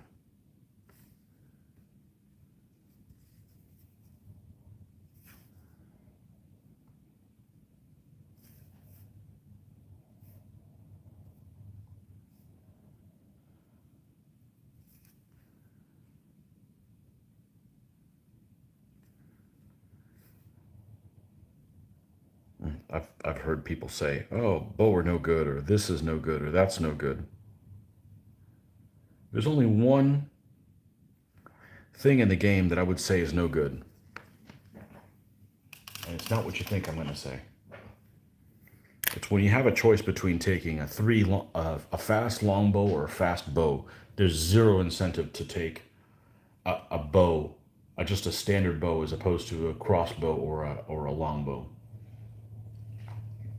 A regular bow doesn't give you any advantage at all. So, if you have two armies with same units, such as Scythian light horse, do you paint for both separately or do you use for both? Well, if I knew I was going to use the army for a certain enemy, I'd paint them both. For instance, my knights, I don't build generic knight armies. That's cutting myself short. I enjoy painting the heraldry. I enjoy giving them the look. So I'm not one of those people that's like, I'm just going to build a generic knight army and I can use it for several armies in book 4. That's not this guy. I build them all individually. My French knights are French. My German knights are German. My Italian knights are Italian. You know, when they have the appropriate heraldry to the best of my ability, representing that. But that's the way I like to do it. Some people just make a generic knight army and dry brush them all silver and call it a day. If that works for you, that's fine. That's just not me. Heraldry is like the coolest thing, you know. So I know I'm going to have to bring this shield back up some more, but I wanted to take a look at these guys and see what we're dealing with here for consistency shield wise. Now we know we have the one shield that we did first. That's this guy all the way here. He's much darker around the edge of that cross. I thought I might have to dumb that one down a little bit. I might just leave it alone. But we definitely need to bring the white up here. So let's do that before we go and make any other decisions. But I don't like making generic stuff. That's not me. That's not an incentive to paint things, to just make them generic. Now, we'll use, like, if we're playing a tournament or something like that and we'll fudge an army, yeah, we'll use generic stuff. But if I'm specifically going to go in and paint Scythians, I'm going to paint them as Scythians, not like, well, I can use them as Numidians, or I can use them as Huns, or I could use them as, no, that's not me, you know. I'm fine if other people want to do it that way, but if I'm going to go to the effort of painting something, I want the fun of being able to find out what exactly they look like to the best of my ability.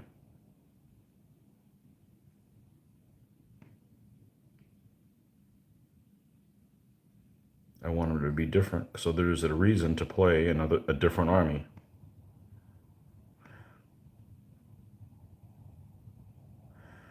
Now, I may not build an army because I have one that's similar. Like, for instance, if I built a Hun army, there's not a big incentive for me to build a Mongol army. They're not different enough in troop composition to merit building another army of them when there's hundreds of other ones to do. But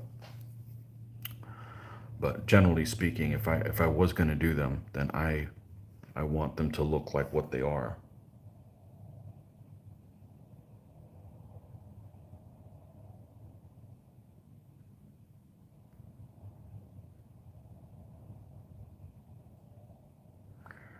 But that's just me. This got too wet.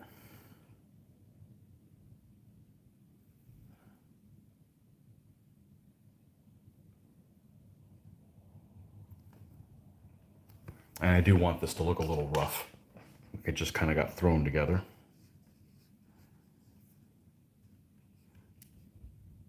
This is the one I may have to redo.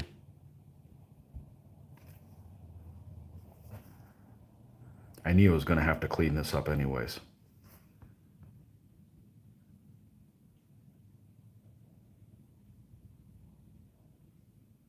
We'll try to just clean it up and see if we can't not have to repaint it. But I'm willing to repaint the shield.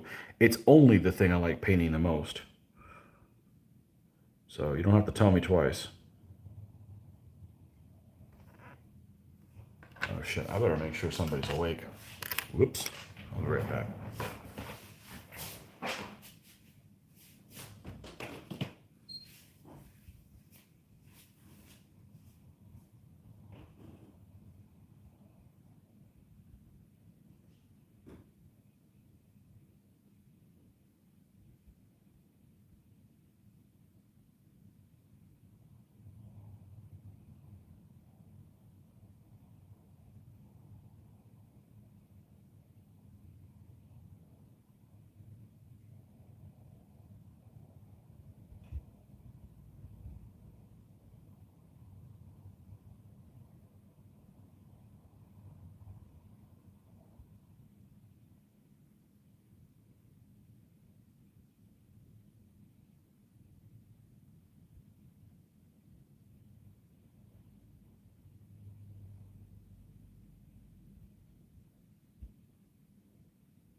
Let me get a refill on the coffee and I'll be right back.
Okay.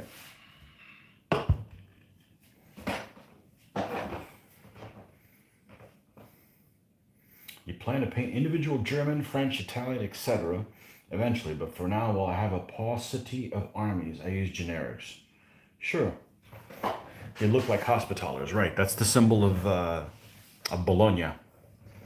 And Genoa, and who else used the same one? There's three. Milan, at different times. So that's what this spear unit is going to have. The other one is going to have some kind of papal state symbology with some crossed keys or a single key or some, you know. Are those the keys for the gates of St. Peter? That would make sense. I'm not sure if that's what it is, but... All right, let me take a look at these guys and see what...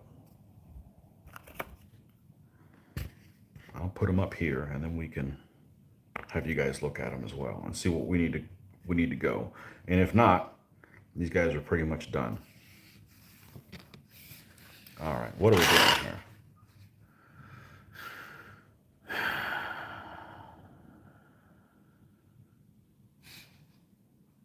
Yeah, the middle one's kind of different. This one here. It's the first one I did. I'll tell you what, we're going to redo the red stripes on all of them, see if we can get them more similar, and we'll probably be okay with that, because these things are hand-painted. They're hand-painted with people with really crappy brushes. A long time ago. This is like 1200s, early 1200s, so Michelangelo hadn't been invented yet. Let's get this going here. All right, let's start with the one we keep having issues. Nope, that's not it. Okay, perfect. Let's just bring this here. Probably don't need any black in it, honestly. We could probably start right there. All right.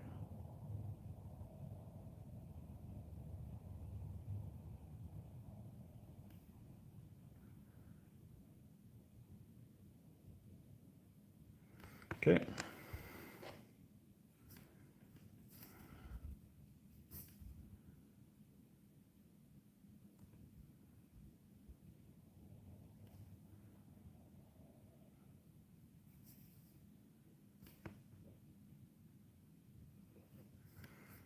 Yeah, we're gonna redo this one.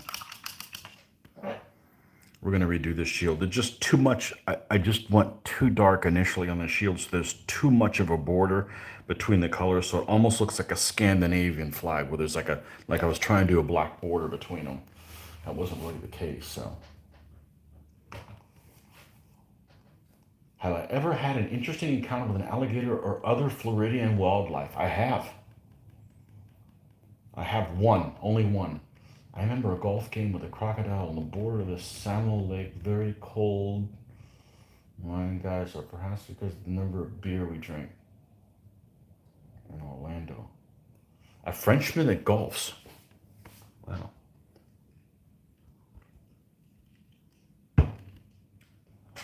I've never played golf. I have no intention of playing golf. But that's cool. Animal encounter. I have two. Two animal encounters. In the order of appearance, I used to own a townhome. I used to call it the condo, but townhome is probably the more correct terminology for it. And I'm going to have to draw a picture because I described something and I'm a crappy describer. Sorry. I just learned to accept that I can't be the best at everything. No, I'm really bad at explaining things. All right, we're going to do a above view floor plan. Where's a pencil? I'm so much better with a pencil.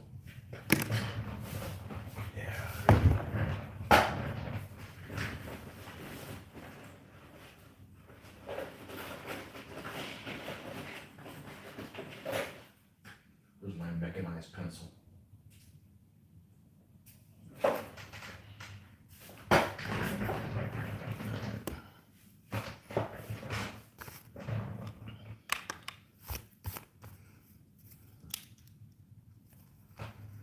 Just want to get the point across, and I'll end up doing it wrong. We don't need 50 of these. One will do. All right.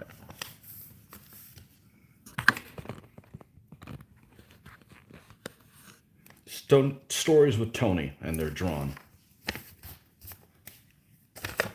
I used to draw okay. My dad was a freaking brilliant when it came to drawing.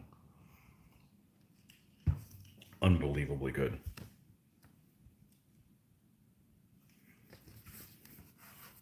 Okay. Right. Let's lay some groundwork. This is a floor plan so you guys can have an idea.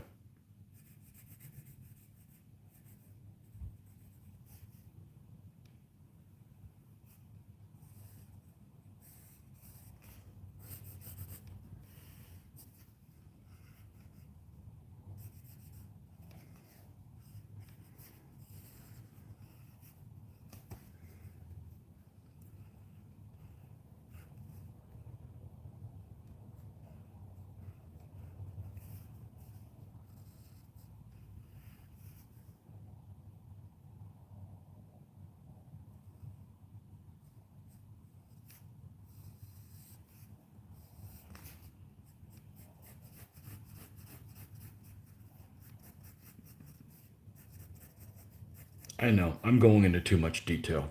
Bear with me. You guys should be used to that, putting up with my stuff on my channel. You're already bearing with me.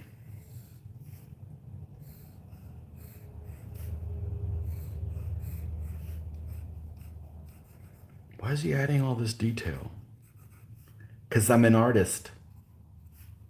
And this is a really crappy version. Okay, I'm just kind of doing so you get the point across. This would be the opposite then. Okay, we don't need to go into detail here. Okay, so this is my unit, top view. It's 2-story. It's all wooden. There's another unit here. There's another unit here, and they're mirror images of each other. Okay, this is all the building. There's a little courtyard here that has a wall. The wall is 8 feet tall. You can't look into somebody else's stuff. Okay, so you have a wall here. You have a wall here. You have, obviously you share this common thing. It's 2 feet tall. You have a little courtyard. The courtyard has the door to your house. This courtyard is maybe 10 feet by 10 feet, maybe 10 by 12 or something like that. Okay, this little here.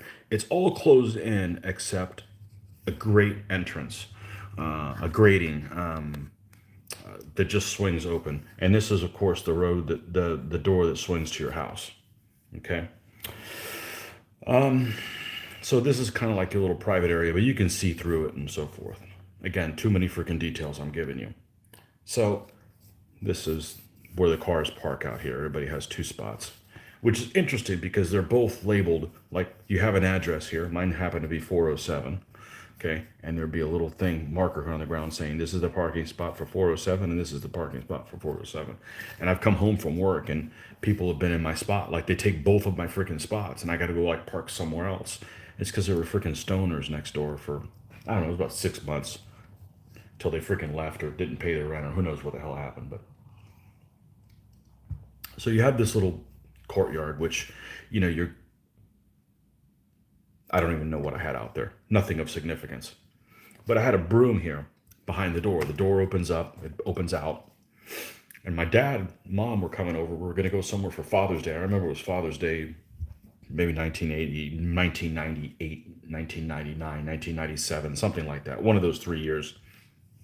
I lived alone in this place. And there was leaves and stuff that were here. So I got out and I was going to sweep this little area to do that. Actually, it just had a sidewalk here and this was all kind of dirt. It doesn't matter. It's irrelevant. So I go out my door and I grab the broom that's back here in the corner and, close my door because I never leave doors open because, bugs, it's, Florida, land of bugs, and start sweeping this whole area. and then I see something out of the corner of my eye, and where the broom was in the corner was a snake coiled up. Now, this is why I wanted to draw this so you could visualize where I'm at. So now this door is closed. I'm out here with a broom, wearing shorts and probably flip flops or something of the like, not in snake fighting gear. And the snake is here between the door. Now, I'm not going to get between a foot from the snake and to try to get in the house because I got to get within a foot of the snake. What if it goes inside my house? I'll never get them out because they don't have any feet, but they're fast as hell. I've got two, just a disaster. So I got to find out, first of all, what kind of snake it is because it makes a difference. So I looked around and I found pebbles or something to throw at it. Of course, this door is closed. I can only get out through here. So I've kind of be mindful of, if I'm going to have to escape, I need to escape this way, right? Because I don't need to be cornered by the snake either. Because the snake is an issue because he keeps me from coming inside the house. He may come in the house and he's cornered. All of those things are bad. Like if he was out in the open, I'd be like, okay, cool. I'm not afraid of snakes per se, but again, I'm wearing shorts. It's not like I've got long pants or a hoe or something in my hand. So I find little pebbles and move them, and he's moving his tail like a rattlesnake, but I'm not hearing a sound. And he looks like a rattlesnake colored. So I go to the neighbor's house over here and I say, hey, you got a hoe or something like that? Because I didn't have any out here. I didn't own one, or what the hell would I need one for, right? And she gave me one or whatever. And I eventually got him to move, and it was a moccasin because he had pits here next to his thing. So I had to hunt him down and kill him. But yeah, he was poisonous. That was my snake story. That was my story that involves a picture. So for those of you that like pictures, there's your picture story. And that was like 1996, 97, 98, one of those 3 years. Um, um, yes, I was invited. I was bad. I'm sure Crocodile was better than me. When I was a Dick Sensei, welcome. When I was a little kid, I thought horseradish was made from real horses. Wow. But yet, what's made from real horses and white is this Elmer's glue. I know, it's horse hoof. But so are gummy bears, right? Make sure you get the ones made in Germany. The Turkish ones are no good. They taste funny. Somebody told me it's because they were halal. Now, that would make sense that they would taste different. That was my first story. But I don't go after snakes. I think snakes are very cool. I don't want them on me. I don't want them in my house because you'll never catch them. They're so fast. And, they're startled, but it would want to get away. But, it can't. So, anyhow.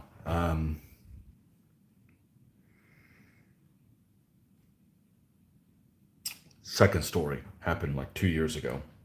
I'm driving through between Jacksonville and here, so North Florida. And at night, I see something dart in front of me, and it's awfully big and moves in a cat-like fashion. So I caught a glimpse of a Florida panther, which are very rare. And what we said, we're going to repaint this guy. We're going to repaint this guy. A Florida panther crossing in front of me. So I'd never seen one before. We want to make sure we don't use a color that's too dark, or we're right back in the same situation that we're in. So let's cover the entire shield with this. All right, so this is what it looked like, and I don't like it because there's too much of a dark ring around. Okay, so we're gonna, now this is the advantage of painting thin, is this shouldn't have any three-dimensionality to it. We're gonna have to start from scratch. Let's just put black down. It's good to make mistakes once in a while so you can see how I deal with them. You guys will see pictures of something online like, man, that looks perfect. No, that butthole made mistakes. He's just not man enough to show you that he's, that he's human. I'm going to keep making mistakes, unfortunately, but they're easy to fix.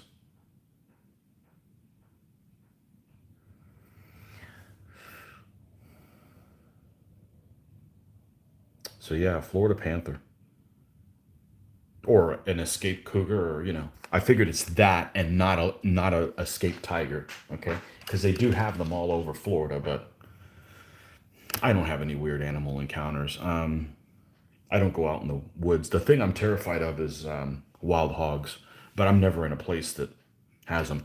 Oh, third story. So I'm at work and I go out to check a truck and I see this animal that looks like a really big black dog. And then I notice as I'm walking up to him, it's got its jaws really close to the ground, not like a dog. And it was a wild hog and it was huge and it was midnight black. And yeah, yeah, those things have a bad temper. But that's it. I mean, I live in suburbia, so yeah, there's deer and stuff that you run into, but I don't think I've ever had an incident with an alligator. I've had one incident with a snake. The other day I was mowing the lawn. There was a happy little black snake that came out through the bushes, and he was just kind of hanging out there. I guess the vibrations had made him come out, and he was just kind of hanging out there. But it was a black racer, so they're harmless. Throwing pebbles is dodgy. Is there +2 against all?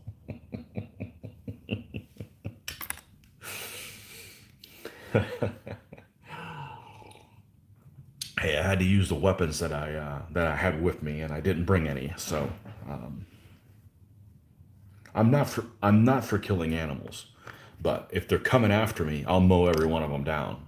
You know, but I like to leave things alone,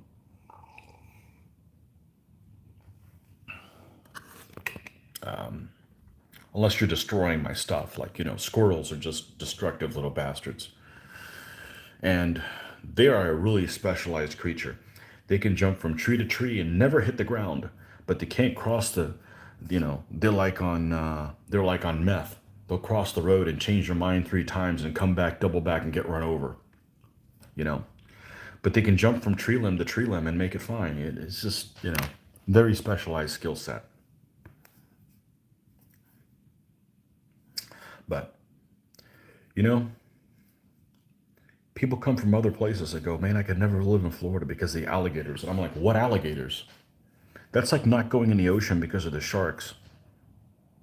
Yeah, they're out there, but actually, alligators are worse than sharks. Sharks are just so much stuff out there, and but alligators are in places you don't want to go anyways.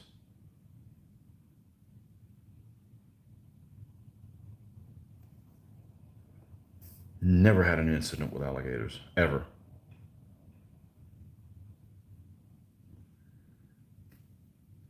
Hey, you just climb up a tree. How do you get away from a Florida panther? You shoot yourself. Now he can't get you because you got yourself first. Bears. We supposedly have bears in Florida. They're small. They're in the forest. There's no reason to go to the forest unless you're trying to do some illicit drugs or camping. I've camped in Florida before. You do not want to camp in Florida. Okay. I did a couple years I did a tour. I did one tour in the Boy Scouts. That was enough to cure me from ever wanting to camp as an adult. No, thank you.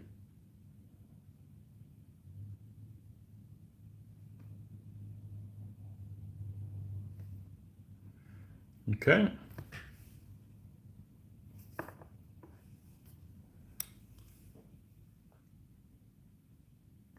Uh-oh, here we go. You're a retired police officer from Ohio. Okay. Better you than me. I wouldn't have made well as a police officer. Working a midnight shift one night, I get a radio call of a lion roaring in one of my neighborhoods. Well, you're not prepared for that. I roll my eyes and figure someone's drunk or on drugs or a bad dream, but hey, it's a call, so I head up there. It's summer and I have the window down and I stop and listen. All of a sudden I hear a giant lion roar. I drive around looking for the lion and find a circus train. Wow. WRG said Sarmatians made scale armor out of horse hooves. Yeah. Well, hopefully he was contained.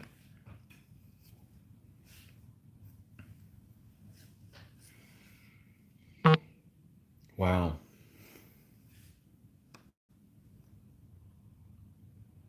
Uh-oh. What's this? I don't need this. I don't need this. I don't need this. I don't need this. Okay. Why is my Bluetooth on? I don't like leaving my Bluetooth on when I'm not using it. It's just dumb. Not that anybody. This is the slowest phone charger on the planet. I got a charger. I got a port here, which I asked this for Christmas. Hold on a second. See if you guys can look at it. Okay. It's got a built-in USB stuff on it. It's connected, so I can't go anymore.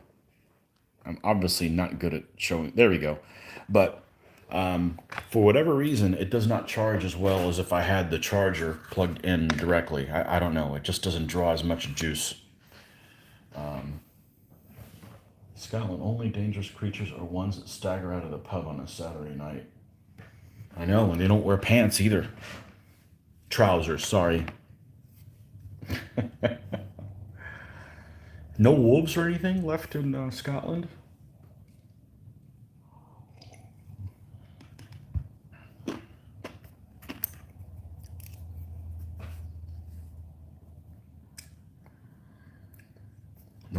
No wolves left in Scotland. Certainly there's wolves still in Europe, maybe not in Scotland. I've seen pictures of Scotland, and I know there's a lot of it is just it's tundra almost. I mean, it's beautiful, but same thing with Iceland. Are there any trees in Iceland? I mean, inside, like, not counting the ones that might be in the lobby of a hotel. I'm just mean are there any trees in Iceland?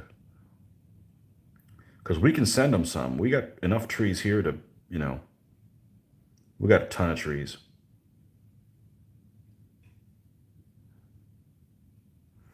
This is all beech trees, swamp, and Mickey Mouse ears.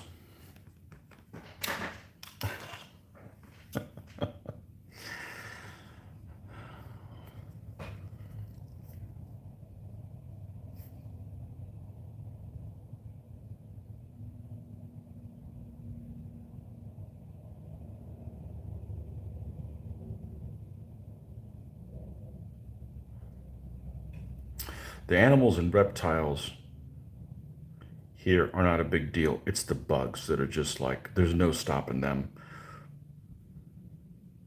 There's just a never ending supply of them.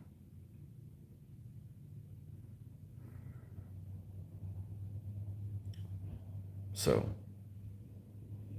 this area in the summer is damn near unbearable. Now, in the wintertime, it's heaven on earth, for about 2 months for sure. For sure, 2 months. But those months would be January and February. Even December. We've had hot Christmases before. But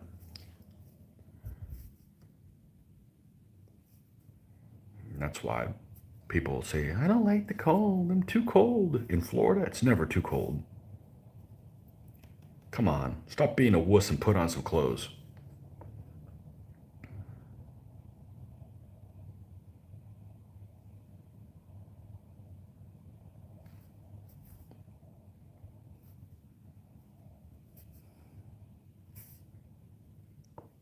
Are dangerous creatures other than that?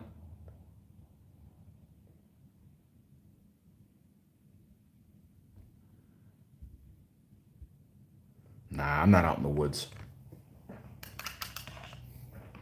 I have no interest in hunting. Zero.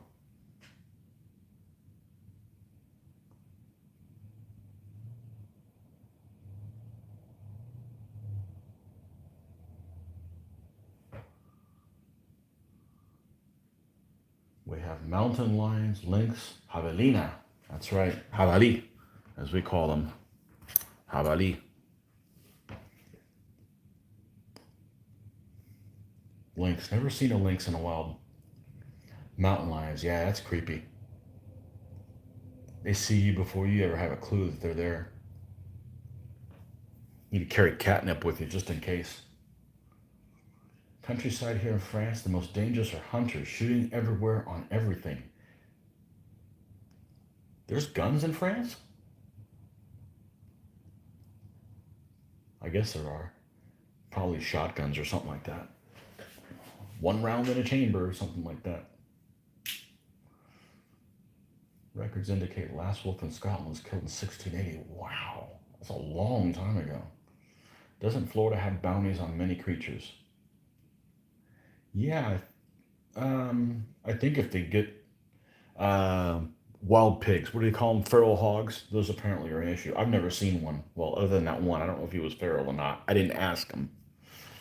Uh, you have midges like mosquitoes. Thankfully, they only attack those without red hair and freckles.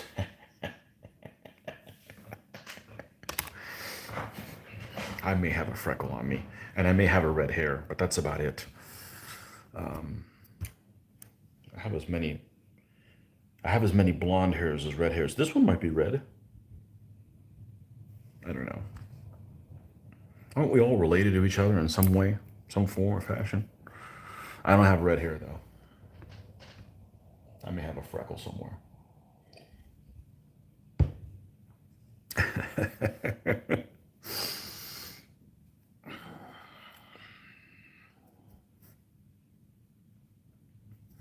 Mosquitoes. Mosquitoes attack me unless my wife's nearby, in which case there aren't any mosquitoes. They're all on her. I don't know what the blood type is that mosquitoes like, but she has it.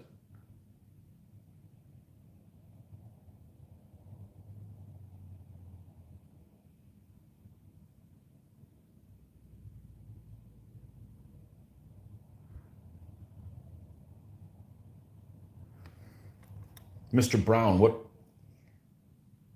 are you in Scotland? Tell me to defend himself with sharp spear from his figs.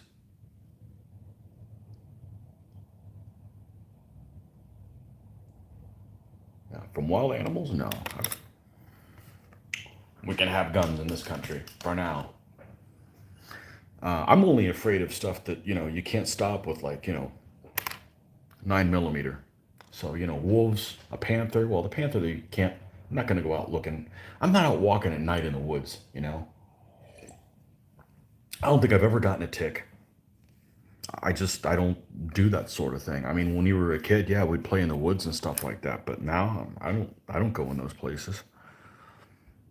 But like a bear, like if I went like hiking in Colorado or somewhere in the mountains, I'd love to do that. But I'm not going unarmed. Hell no. I'm also not going to go pick fights either. I see a problem like, oh, there's a nice bear over there. We stayed a place in Colorado when we went last time in a built up area, and there was a bear that lived in a little cave, and he was probably a kilometer away.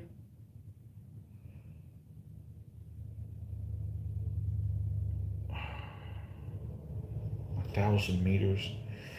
He was probably a kilometer away, maybe a little bit closer than that. We just left him alone. He's in a place where we have no reason to go up there. So I'm all for, oh, okay, you're over there? Cool. I'll be over here. But if he comes looking for you, yeah, all bets are off. But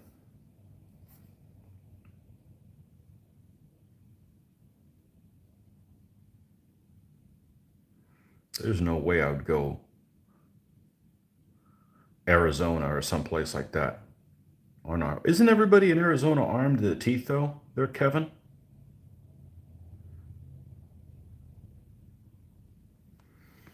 Whatever. Don't bother me any.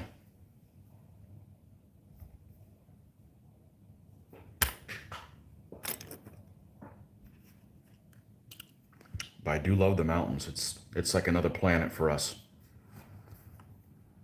Mountains are such a strange thing. I found out the other day we're like at 157 feet over sea level, which is pretty high for Florida. Our highest spot's over in the Panhandle somewhere. It's 200 and something. So we're up here on the top of the mound. Aberdeen. Excellent. Watching you, but playing DVG Sherman Leader. Have you played that computer game called oh, I have it. It's a really cool game. It's just like Patton's Best. Armored Commander 2. It's an excellent little game. It's super, super cheap. It has very retro graphics, but don't let that fool you. It's a good game. It has graphics like you would see like in 1983, maybe 1982. But it's a cool game, and it's solitaire. I got a couple videos on my channel of it. We used to play Patton's Best a lot. We used to play double blind. Like two of us would play, and one guy would run the baddies. The baddies, yeah. I had a friend of mine who's claims he's part Scottish, and he always said that Scottish food was created on a dare. Is that correct? The only Scottish food I've had is McDonald's. It's not very good.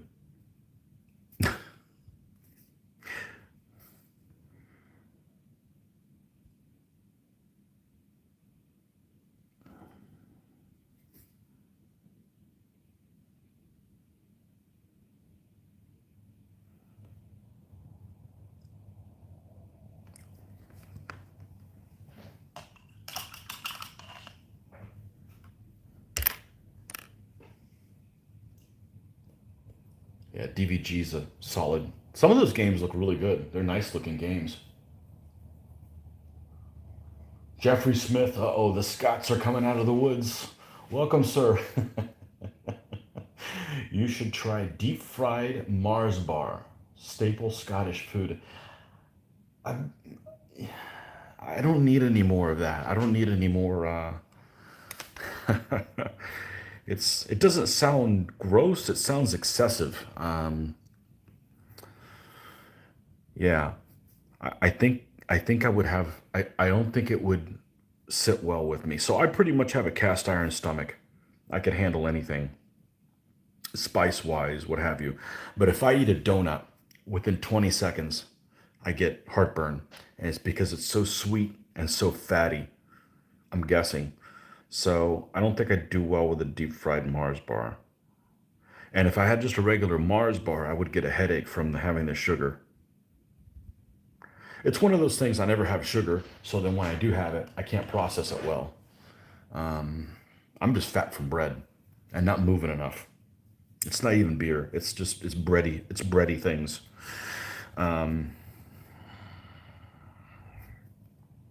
But yeah, it just sounds excessive. It never occurs to me to have a donut ever, ever. And I also don't understand the idea of why would you have a breakfast food that makes you sleepy and go back to bed, unless you want to go back to bed so you can wake up again and have breakfast again. But I'm not opposed to having multiple breakfasts. I just would like to be awake through all of them.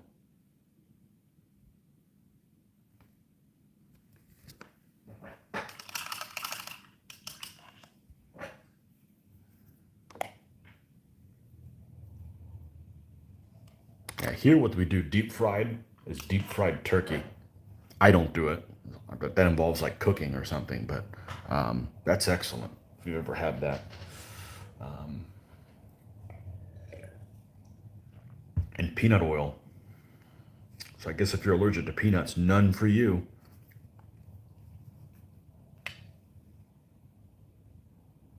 Usually Mick is Irish and Mac is Scottish. Huh. See, I always, being an ignorant American, I always see MC and I think of Scottish. And I always think of O something that's Irish. Are there O things that are Scottish? Like O'Neill, or obviously O'Neill is a very common one, but I thought MC was just the abbreviation for MAC. I guess they're different. That's cool. We sprayed like crazy to kill West Nile virus mosquitoes. Now we got no bugs. Oh man. Sounds like it's time for me to move there. I couldn't handle your dry heat. You have 5 rifles. Man, you better not let people in Arizona know that, or they'll kick you out for not having enough.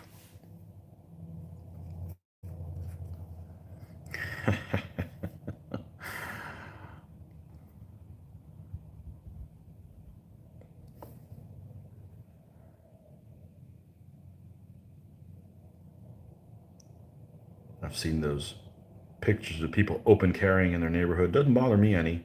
I don't want to do it. I don't want to give away my element of surprise. But if I'm in the woods or something, yeah, I don't want to be. I don't know that I don't know that I've ever ridden a horse unarmed. Now that I think about it,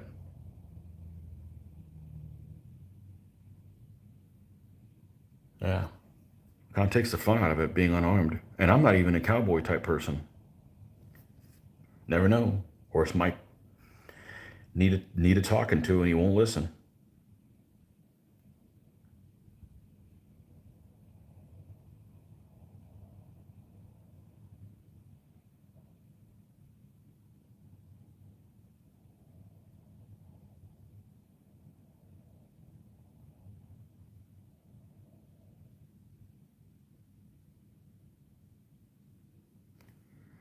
All right, let's see how this redo on this thing looked. I might need to bring it up one level on the white, and I do. So let's do that before we take a look at it, before we make our conclusions.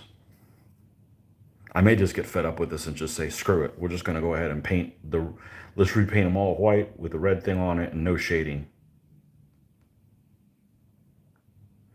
Although I'm not understanding why this is giving me so much difficulty when I've done much more complicated things. But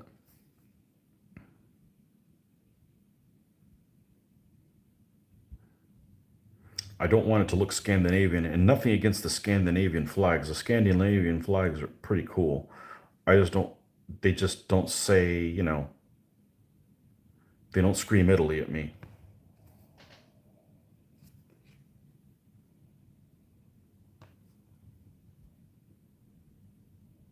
I think this is probably okay. We just need to have a little bit less brush strokes.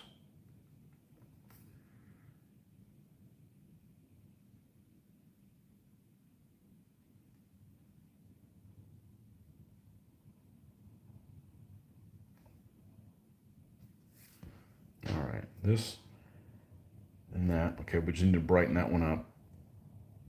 Okay. We need to brighten this one up too. Right. That's what we have. And I want it to look kind of rough, like it just kind of got thrown together. But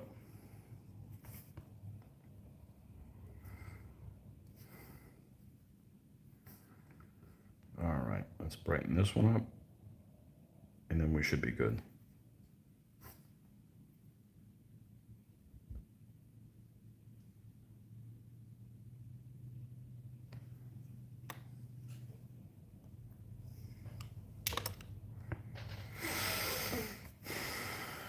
I don't have any rifles. I don't have a use for them. I'd like to, but you can't do everything.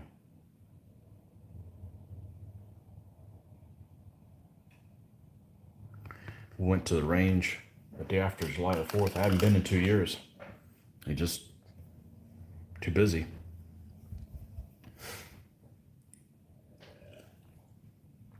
And shot better than I ever had. So I don't need to practice. I need to not practice as often.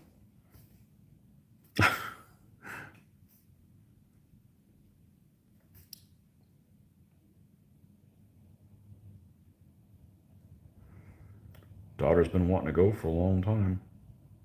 Hadn't gone in 2 years.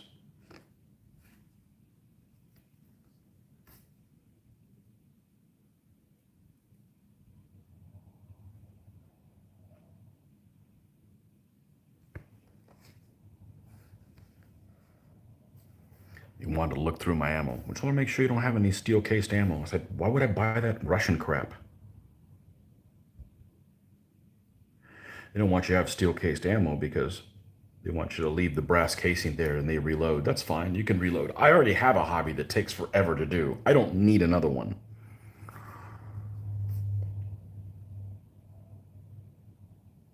I'm not reloading. All right, let's take a look at these guys and see.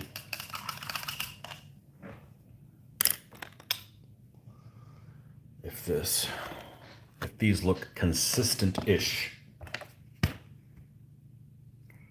1, 2, 3, 4.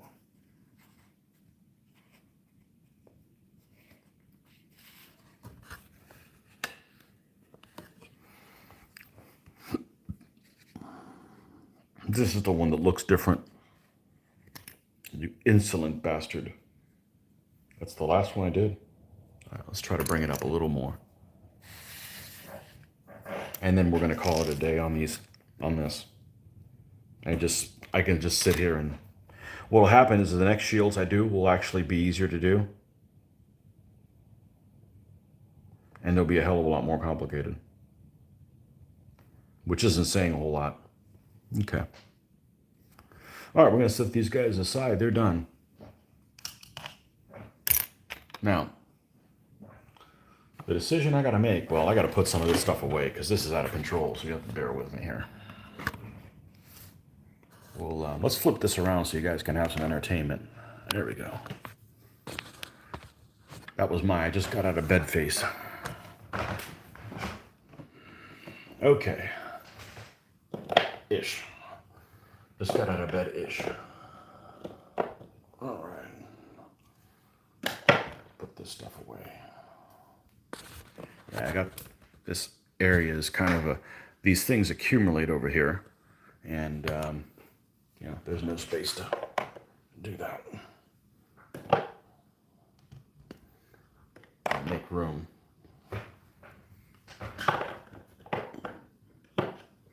I'll tell you what, when I did this little painting area, you know, and I've got,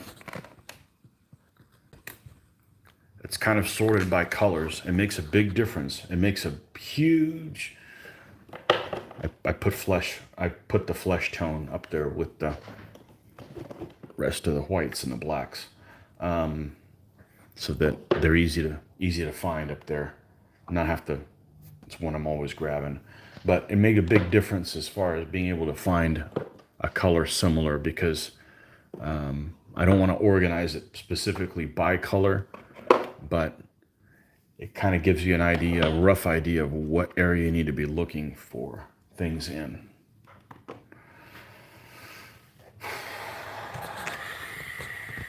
All right, let's get rid of some of this clutter.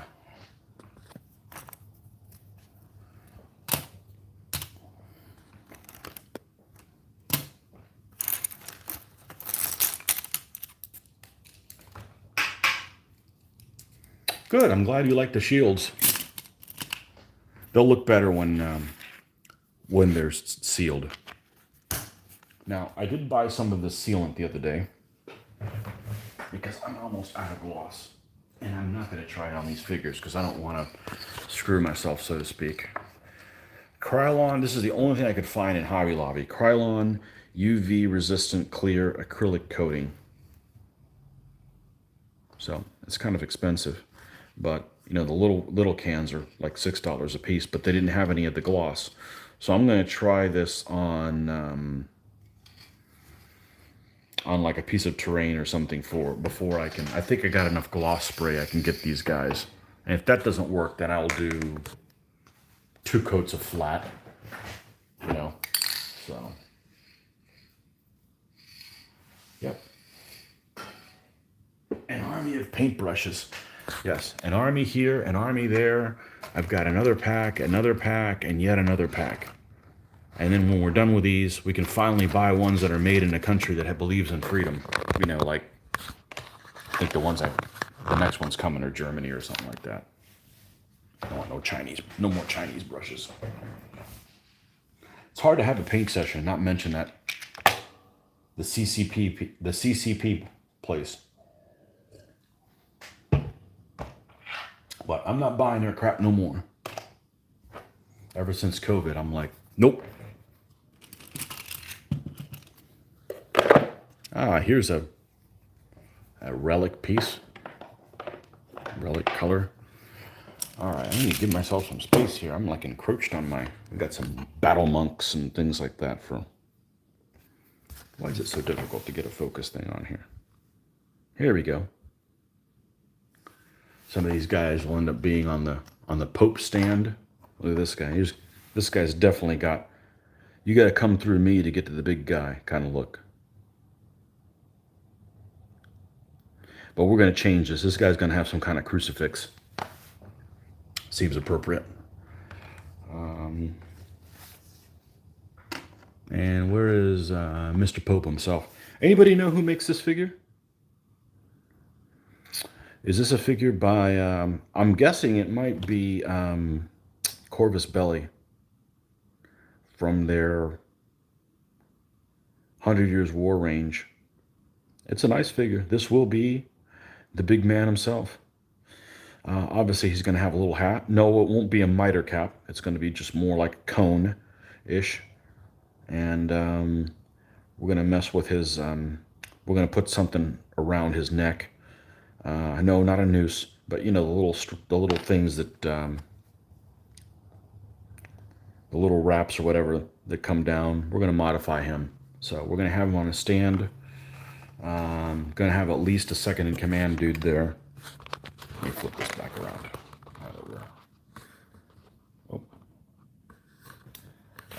We're going to have these two guys for sure. I have a kneeling guy. And a couple guards or stuff. So there's going to be like 7 or 8 figures on that 40 by 40 stand. It will be crowded. It will be crowded. You use Krylon matte varnish. Have you had good results with it? Like the same stuff I have? I don't know. It's just kind of like deodorant. You find one you like the smell of it. They all work for me. And they discontinue it. And then you got to start again the search. And it's like, you know, and you can't mail order this stuff because people freak out. It's explosive. Well, of course it is. If you throw it in a fire, it's flammable. So are you if you jump in a bonfire, you know. Don't do that. You know, I may, instead of working on the next unit of Spearmen, I may work on the Saloy instead. I think that's exactly what I'm going to do.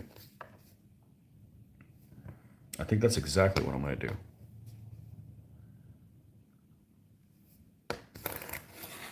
But anyways, these guys are done. They're completed. So this is the stand of Spearmen. And they will go along with mercenary spearmen to go along with the mercenary knights. So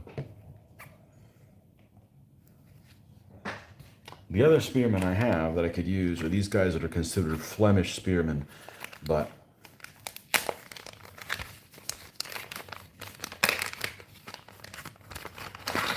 these look just like early pikemen. And they're a little different. They've got some chainmail on them. They got a chainmail coif around them. Little kite shield. Obviously, this will just end up getting replaced because I don't want these to break. And it's also, this is the soft alloy stuff. It's not going to last long. But I think I'm going to save these for an army that uses early pikemen.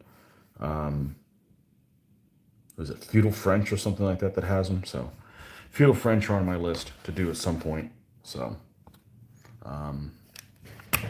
they've got that, what's that spring guard thing? They've got that, have to build me one of those, and yeah. I think I'm going to save these guys for that. I'm going to use the other unit of spearmen is going to be the same figure. Just going to have a different thing on their shields. So it's Friar Tuck. Maybe look at the others while you paint each. Yep. Okay. So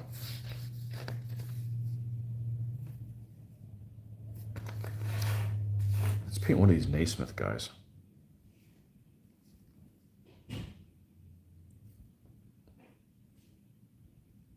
Okay. These are all mercenaries, so.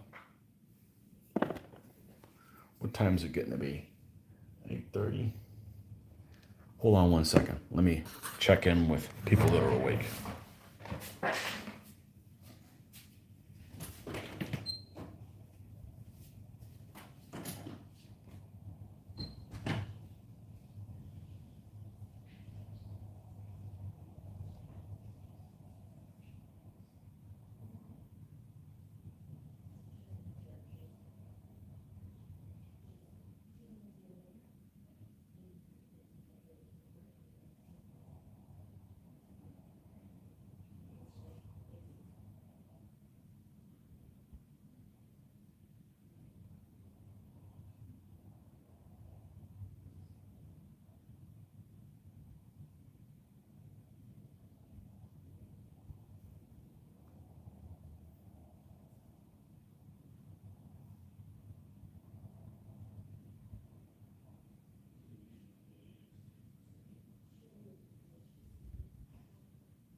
Okay, we're back for another 10 or 15 minutes. And we got to get on with life. Finished painting the figures for a light chariot general's element today. I glued the chariot runners and team to the base and applied goop. Goop TM. Tomorrow I'll paint up the base, tough to glue down the chariot. Okay. Excellent. Yeah. So this is a Naismith figure. I have painted Naismith figures in the past. Some of them are in my my late medieval, early Renaissance Spanish army. This is from their medieval range. Be nice if this could focus.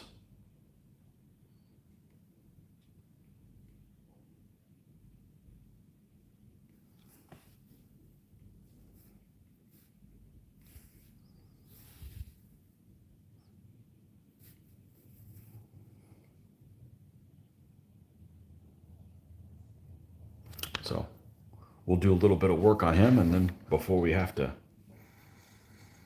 stop. All right. There will be no painting tomorrow.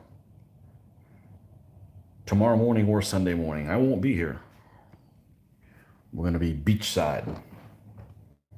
Sun god worshiping.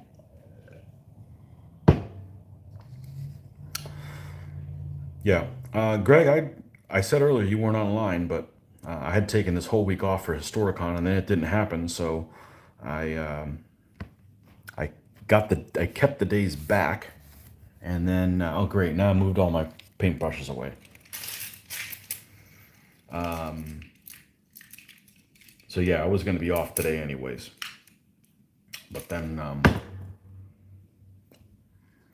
we're going to be packing to leave to go to the beach. About an hour and a half drive here shortly.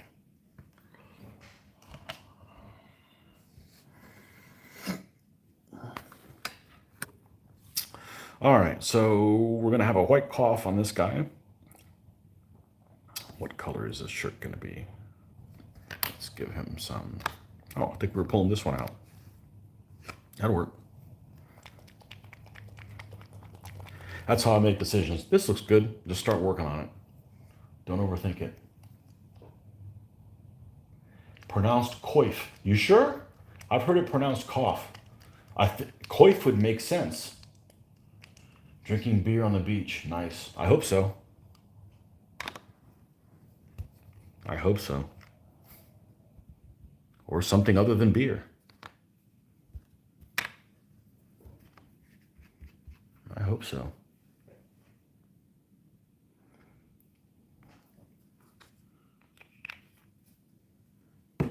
Yep, this stop begins. This is the first bottle of the pile that's going to accumulate over there. Oh, man.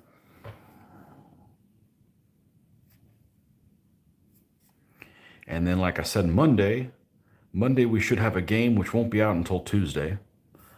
But we should be doing blind general with minimum of 2 hordes for everybody.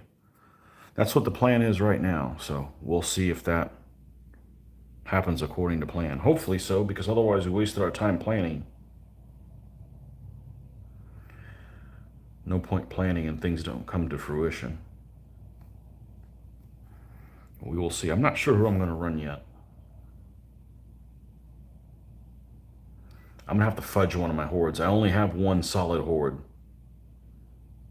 so far. I've got the figures to do more. I just hadn't gotten around to doing it, so probably going to do Ostrogoths. My Osties.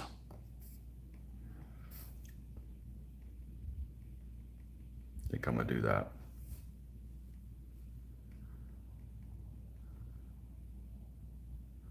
I got a few other options, but I've played them a little bit.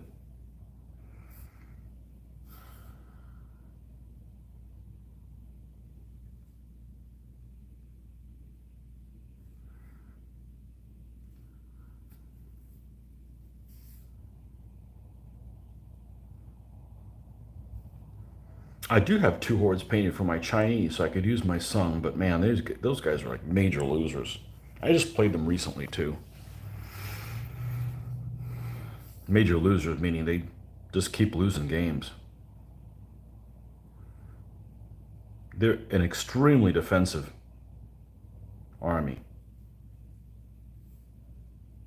So I'd rather not give up the initiative.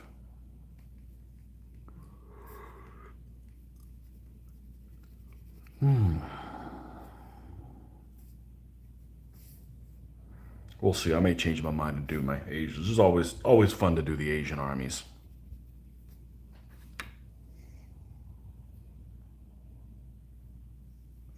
Or eating chunky monkey. No chunky monkey. It's sugar bad. Beach here, 10-minute drive, but currently it's 15 degrees Celsius, wet and gray, a typical Scottish summer day. 15 degrees Celsius. All right. I'm going to guess that's 50, 57. 15, 57 is what I'm going to go with. Degrees Celsius. 59. Okay. Yeah, you don't want to get in the beach in that. Water is. I could deal with 59-degree weather. I can't deal with 59-degree weather wet, and I can't deal degree with. I mean, I like that temperature, but I don't want to be wet in it, and I don't want to be in any water temperature that is warmer than that's colder than say 70, mid 70s. It's just too cold for me. I can't do cold water. I can't. I don't do cold showers.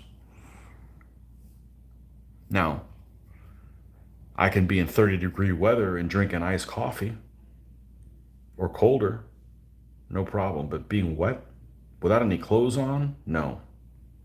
Mm-mm. And cold, not this guy.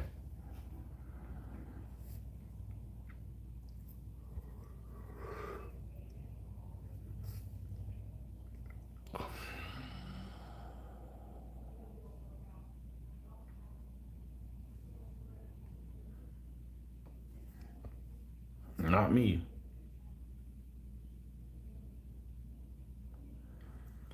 The springs are big here, supposedly. And they're what, 68 degrees or 72 degrees? It's one of those two year round. I don't care which one they are. It's way too cold. I can't get in there. I don't care how hot the day is. It's too cold. It's like numbingly cold. Which is crazy because I mean if it was 60 degrees inside my it's been inside the house. I think it was 53 degrees one day. We didn't run the air condition. We didn't run the heat and it was really cold outside. And it got to be 53 degrees Fahrenheit. And I was perfectly fine. But I wasn't wet.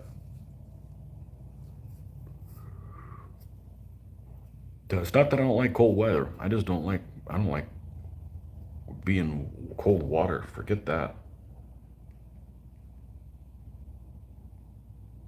Not me.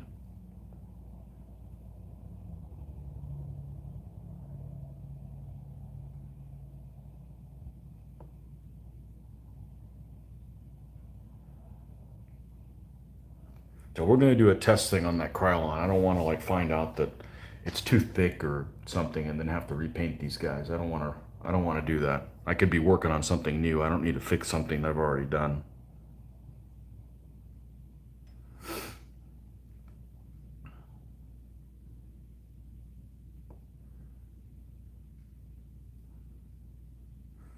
Man, I should take Mondays. I mean, I should take Fridays off more often. There's more people on here now than there normally are on a Saturday.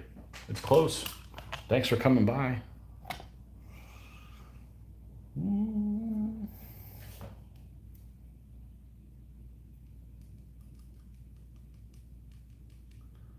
Well, the beaches are lovely and quiet. You win some, you lose some. Yeah. Refighting the Battle of Wraith.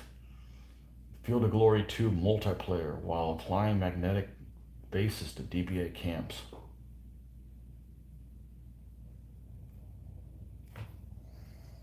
You know, since I keep my stats for Field of Glory, I've had one drawn game in DBA. In Field of Glory, I've played 107 games, and 4 of them are draws. And the draws just keep coming. You know, because you have a limited amount of turns, and in a tournament, I don't know if I'm gonna play another tournament. I don't enjoy playing people that I don't know. You know, they just take forever to take a turn, or you know, they just take forever to play a turn. I played one guy who cowered in a corner. It was ridiculous. It was ridiculous. It was a match between, I forget who it was. I want to say the Dacians and the Romans. And we set up here, and he went and ran in a corner over here and just sat there. And in the other one, he ran in the corner in the opposite corner. It was like I never had that happen. Oh, Marty shows up. Time to leave. Almost. About 3 minutes or so. Got to get ready to go to the beach. So 6 years ago, we're about to catch up at Historicon. Oh, that was your last trip. Yeah. That was one where we played that big Mongol melee there with Jeff Caruso. In winter in the sea, you'll be dead in 3 minutes or 30 with a dry suit. Yeah. Nope. No, my people can't handle that. We can walk on salt water as long as it's warm. Not that cold stuff. Like the cold weather, just not the cold water.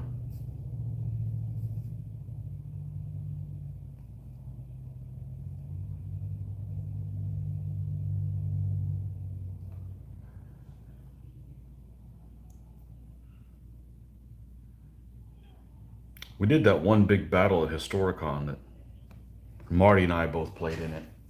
And it was, we need to replicate that at some point. It was this big board, and I could be exaggerating it. It seemed like it was like 10 feet by 12 feet. It was huge. And it was basically all of Western Europe ish. It was, I don't know if it represented an area, but there was 3 Roman players, and everybody else was a barbarian. It was like a 12 or 14 player game or something like that. And it was very memorable. And everybody came in on different parts of the board. So you had one guy that was like the Franks, and one guy that was the Ostrogoths, and one guy that was the Visigoths. Or we got to do that at some point and start working on these armies, and we'll do a big board thing like that. That's really cool. Kind of like that big battle that we did in Sicily. I think a board like that would probably be just be fine. But that was really cool. That was a really cool event. That was in 2007,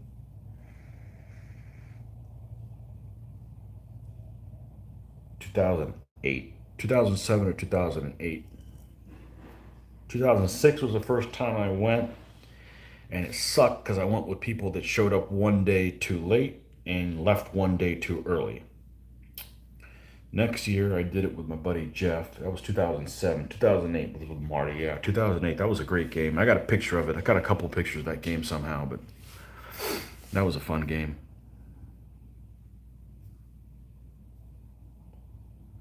You get coins and stuff for knocking out other units.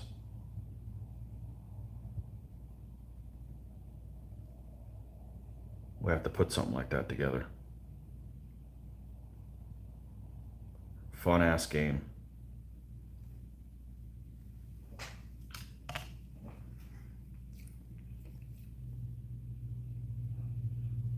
Visigoths and Vandals and Ostrogoths and Gepids and everybody wanting a piece. Okay, it's 8:30. It's time for me to get ready. Thanks for you guys showing up. What did we get to? I think we got 14 people at the highest point. So wants the overall status on the army you're currently painting. That was a fun game. It was. Overall status on the army I'm currently painting. 2 stands of knights. Boom, knocked out. 1 stand of spear. Just finished. Just finished them this morning. They'll just need to be sprayed. And what do we got left to do? We got 3 stands of Saloy. We're going to do them next. Got another stand of spear. A fast horde. And the Pope himself. A litter. Yep. That's what the plan is. Hopefully we can get them done in, what's today's date? We should be able to get them done in July. That leaves August and September to finish. I'm sure I'm going to end up rolling into August somehow. But yeah, we should be able to get them done. So once. Oh, so what's the, yeah, you must be using talk the text like Mitch. Come on, your fingers aren't that fat, Marty. But anyways, this is, I will be out of town this weekend, so I will not be doing any painting. We'll be back on Monday to do some gaming. You guys won't see it till Tuesday. The plan should be blind general with 2 horde minimum. So that's what the plan should be, and we should have several players with that. So anyhow, until next time, thanks for stopping by, folks, and check out our other videos that we did, and you know, You should have some stuff to get you through until we have another video out. Anyways, happy TGI Friday, and have a good weekend.